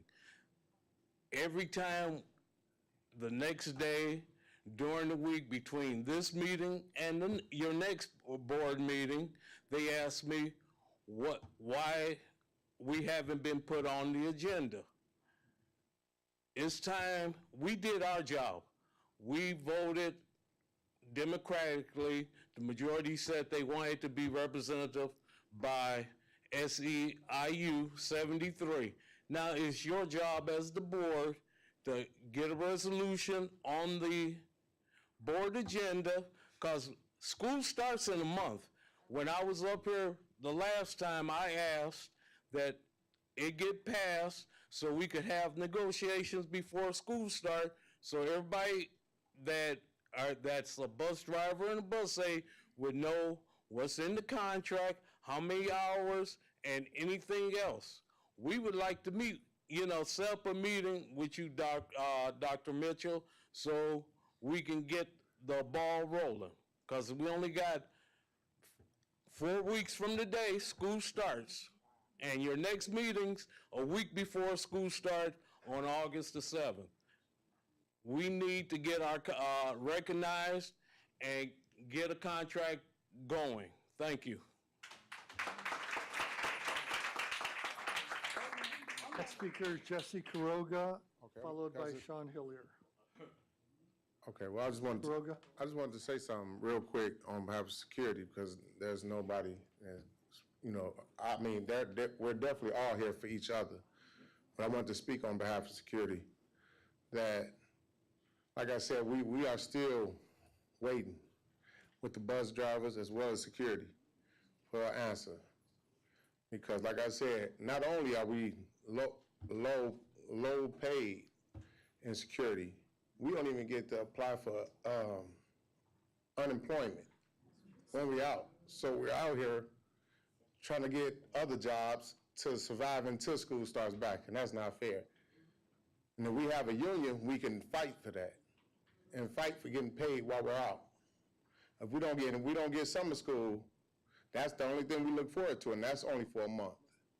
And some of us didn't get that. So we're struggling to make ends meet in security. So I ask y'all to please, on the next, I hate that every time we come here, he's looking to see if this is on the agenda. I wasn't even speaking today. That was not my thing, was to speak. But when I found out that we wasn't on the agenda again, I was actually coming to see, was it to hear the approval of it. And for it not to even be on the agenda was like an insult. Like when we keep getting up here and saying this, is like y'all looking at us and say, forget what they talking about. You know what I mean? Y'all pushing it to the side, it feels like to me. I hope, Dr. Mitchell, now that you're in, as you can push this forward, because we're not gonna stop coming up here. You know, and I'm gonna be honest, I don't even come to a lot of the school board meetings. I've been at more school board meetings in the past month than I've been. You know what I mean? And it's sad that I gotta keep coming up here. But I'm gonna keep coming up here and saying something until it's on this paper. Thank y'all.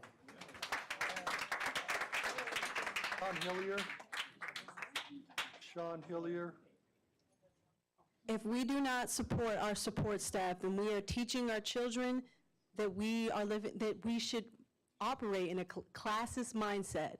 If we are not supporting our support staff, our children notice that our support staff aren't being supported. So that is up to us to be able to keep that in the forefront of our brains when we are making these decisions. Thank you.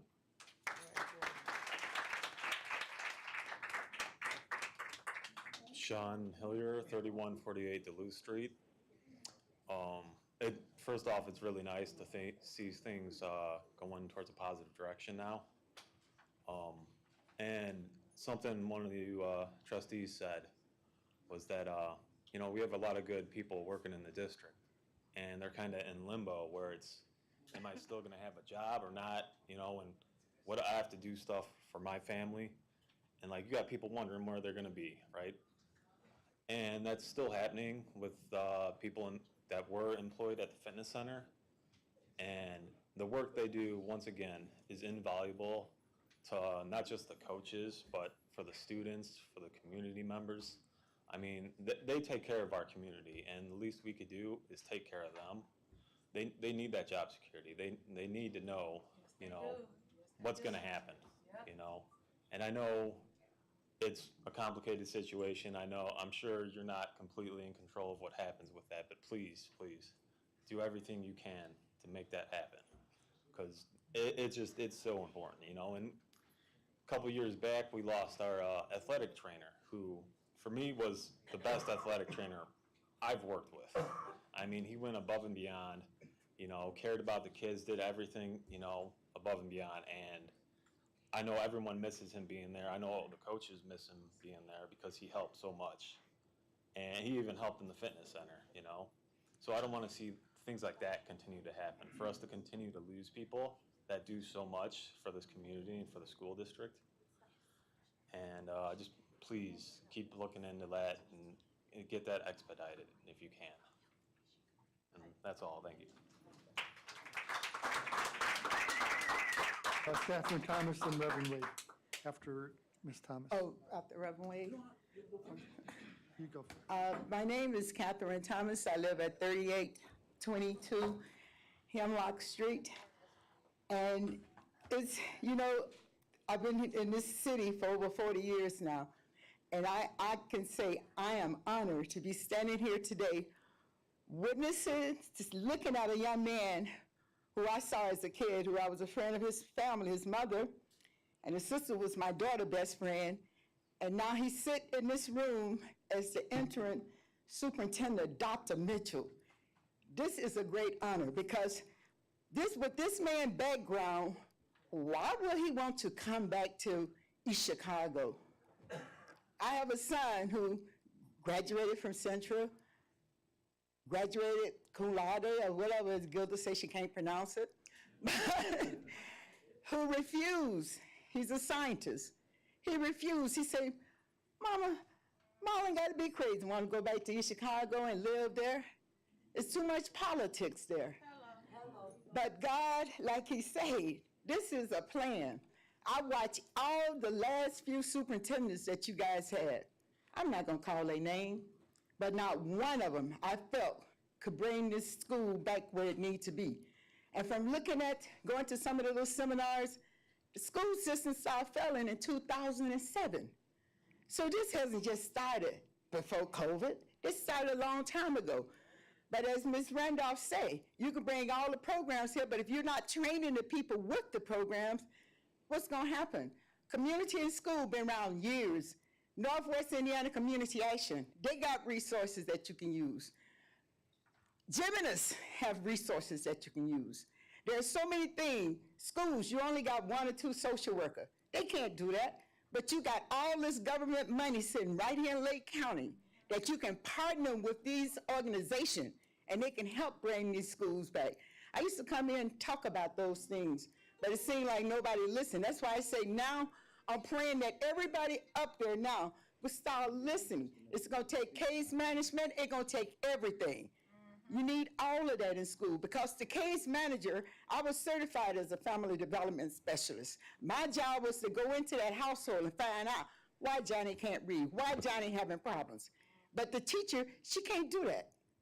What they call it, patrol officers, they can't do that.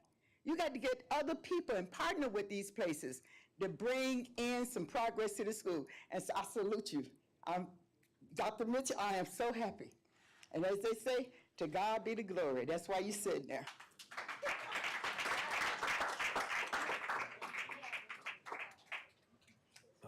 Thank you. My name is Reverend J.C. Wade Jr. again. My remarks are very brief. I need to ask just one question. First of all, Attorney, did you get a chance to get that answer for me? Yes, and I do want to sit down with you and review with you what I found. Beautiful, okay.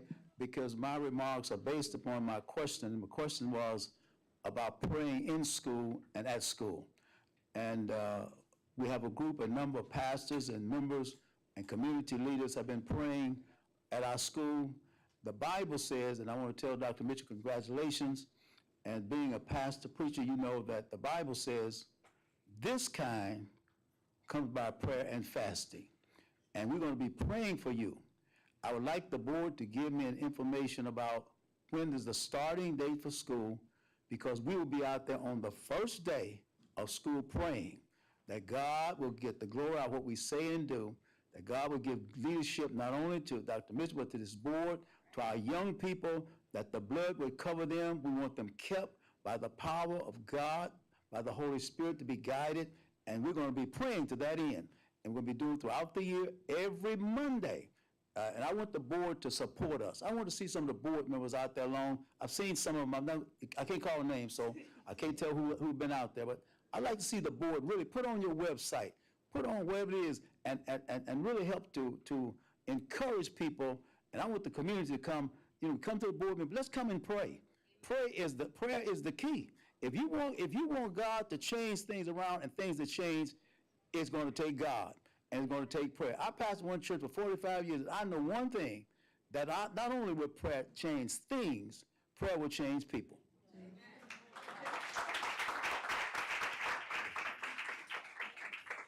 Diana Darden and then Antonio Garcia. Hi, Diana Darden has so very kindly yielded her 3 minutes to me.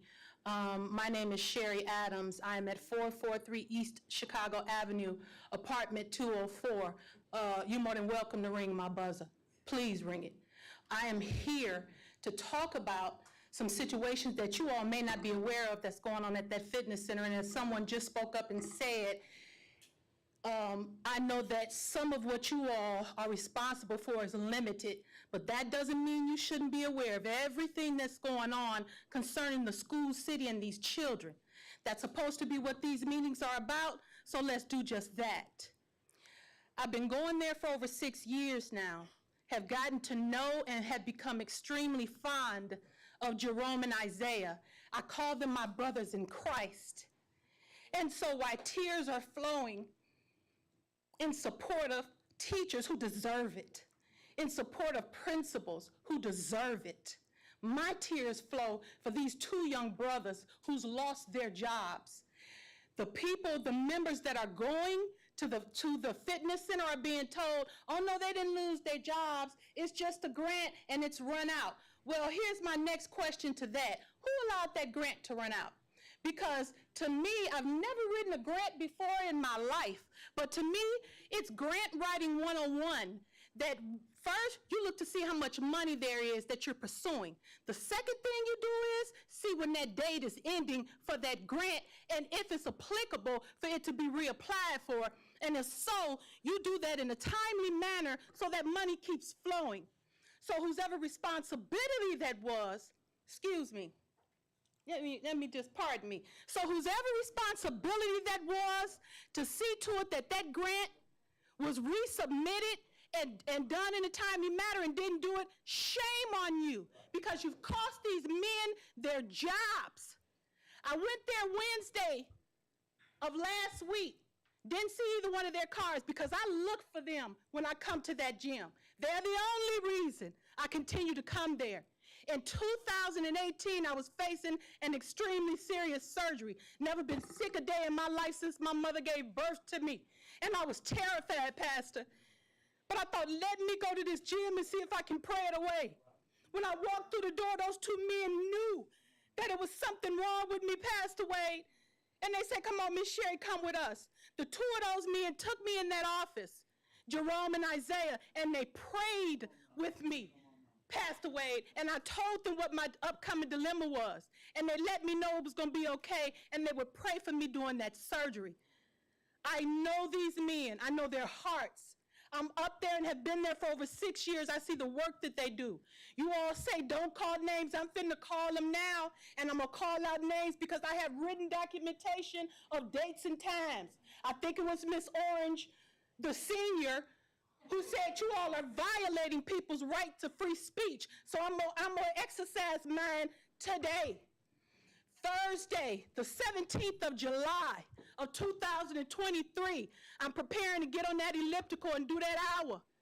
And I hear George Weems on this stationary bike tell two other gym members, I will call them the pickup driver and the retired firefighter. Oh, you know, they let the guys go. The retired firefighter says, what? You mean the two black guys, Jay and Z? Weem replies, yes, and they're not bringing them back. Something's wrong with that. Something's wrong with people who are in charge, who will deliberately lie to gym members coming in and out of there about what's going on. I've watched Richard Peterson allow George Weems to break the rules at that gym and bring in kids that didn't go to East Chicago public schools. But because he was at the time president of the Foundations of East Chicago, he misused his authority and brought in, I don't know if they were his godsons or his great-nephews, and took those two men, Jerome and Isaiah, away from the East Chicago kids and put them on history to teach and train them. I'm telling you what I watched. I'm telling you what I've documented. Anybody who wants that document, come see me. I'll go in my purse and get my coinage out, and I will go to the library, and I will make you copies of the documentation I have. I will give you the documentation that I wrote down on the 17th of July of 2023, where George Weems is sitting there and saying that those men were fired and they weren't going to be called back.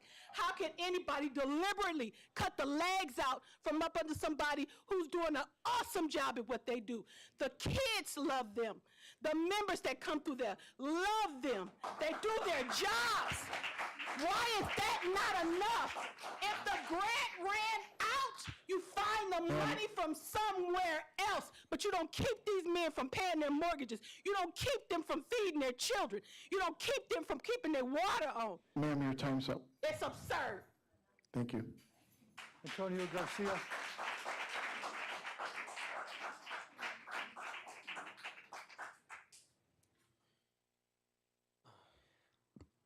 Hello, board members, trustees, new chairman, interim chairman.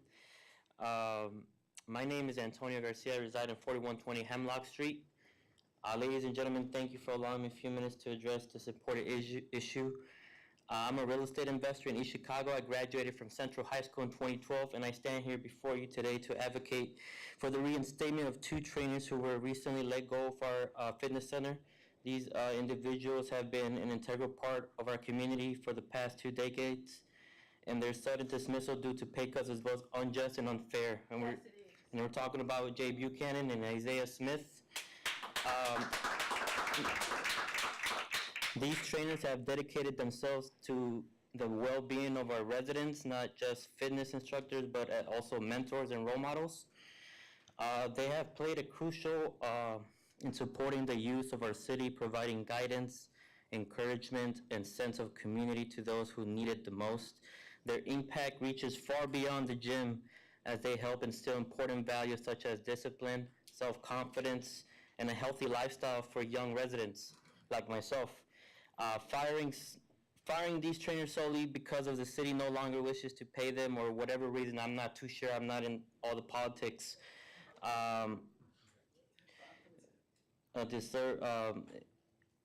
City no longer wishes to pay them.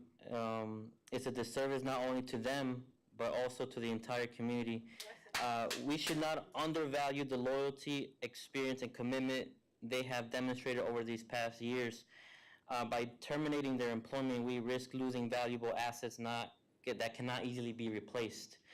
I urge you to consider the impact of their absence in our community. The void that left by their departure would not only deprive us of experienced professionals, we all know trained, professionals, G League, they don't need license. They have all the credentials. I witnessed it myself. I went from 240 to 215 pounds in a matter of a year and a half, and I'm here healthy and alive.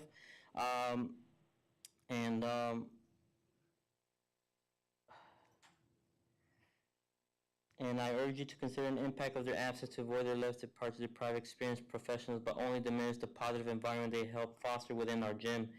It would be a loss for our residents, particularly the youth, who rely on their guidance and support. Instead of severing ties with these trainers, let us work together to find a solution that recognizes their contributions and the importance of their role in the community. I propose exploring alternative cost-cutting measures of seeking additional funding sources to ensure their continued employment. We must prioritize the well-being of our residents and long-term success of our community gym. In conclusion, I implore you to reinstate these trainers, honoring their 2 decades of service and their unwavering commitment to our residents. By doing so, we will not only promote fairness and justice, but also preserve the sense of community, mentorship, and support that they tirelessly provided. Thank you for your time and consideration. Thank you. 3 Ships. This will be our final speaker. Therese Bibbs, 3810 Butternut Street, here in the city of East Chicago. I just wanted to stand up just to reiterate what Apostle Kelly was saying about the WOW Fest. The WOW Fest is July 30th at the Jehozy Park Beach, and it is in the 16th year, and it is a back-to-school event. We're giving out backpacks with school supplies, free haircuts, free braiding. We're also going to have musical guests as well as local churches and ministries that will be participating. But this year, we're going to be having a shoe drive. We're giving away 100 pairs of shoes to the first 100 families, kids that sign up. So if you have a child that needs shoes for the school year, we invite you to go to our Facebook page, and there's a link, and you complete the link and put in the child's name and the child's size. And the first 100 kids that sign up will receive a free pair of shoes. So we're inviting everyone on the board and the community as well to come out and help us celebrate our 16th year of WOW Fest. Thank you.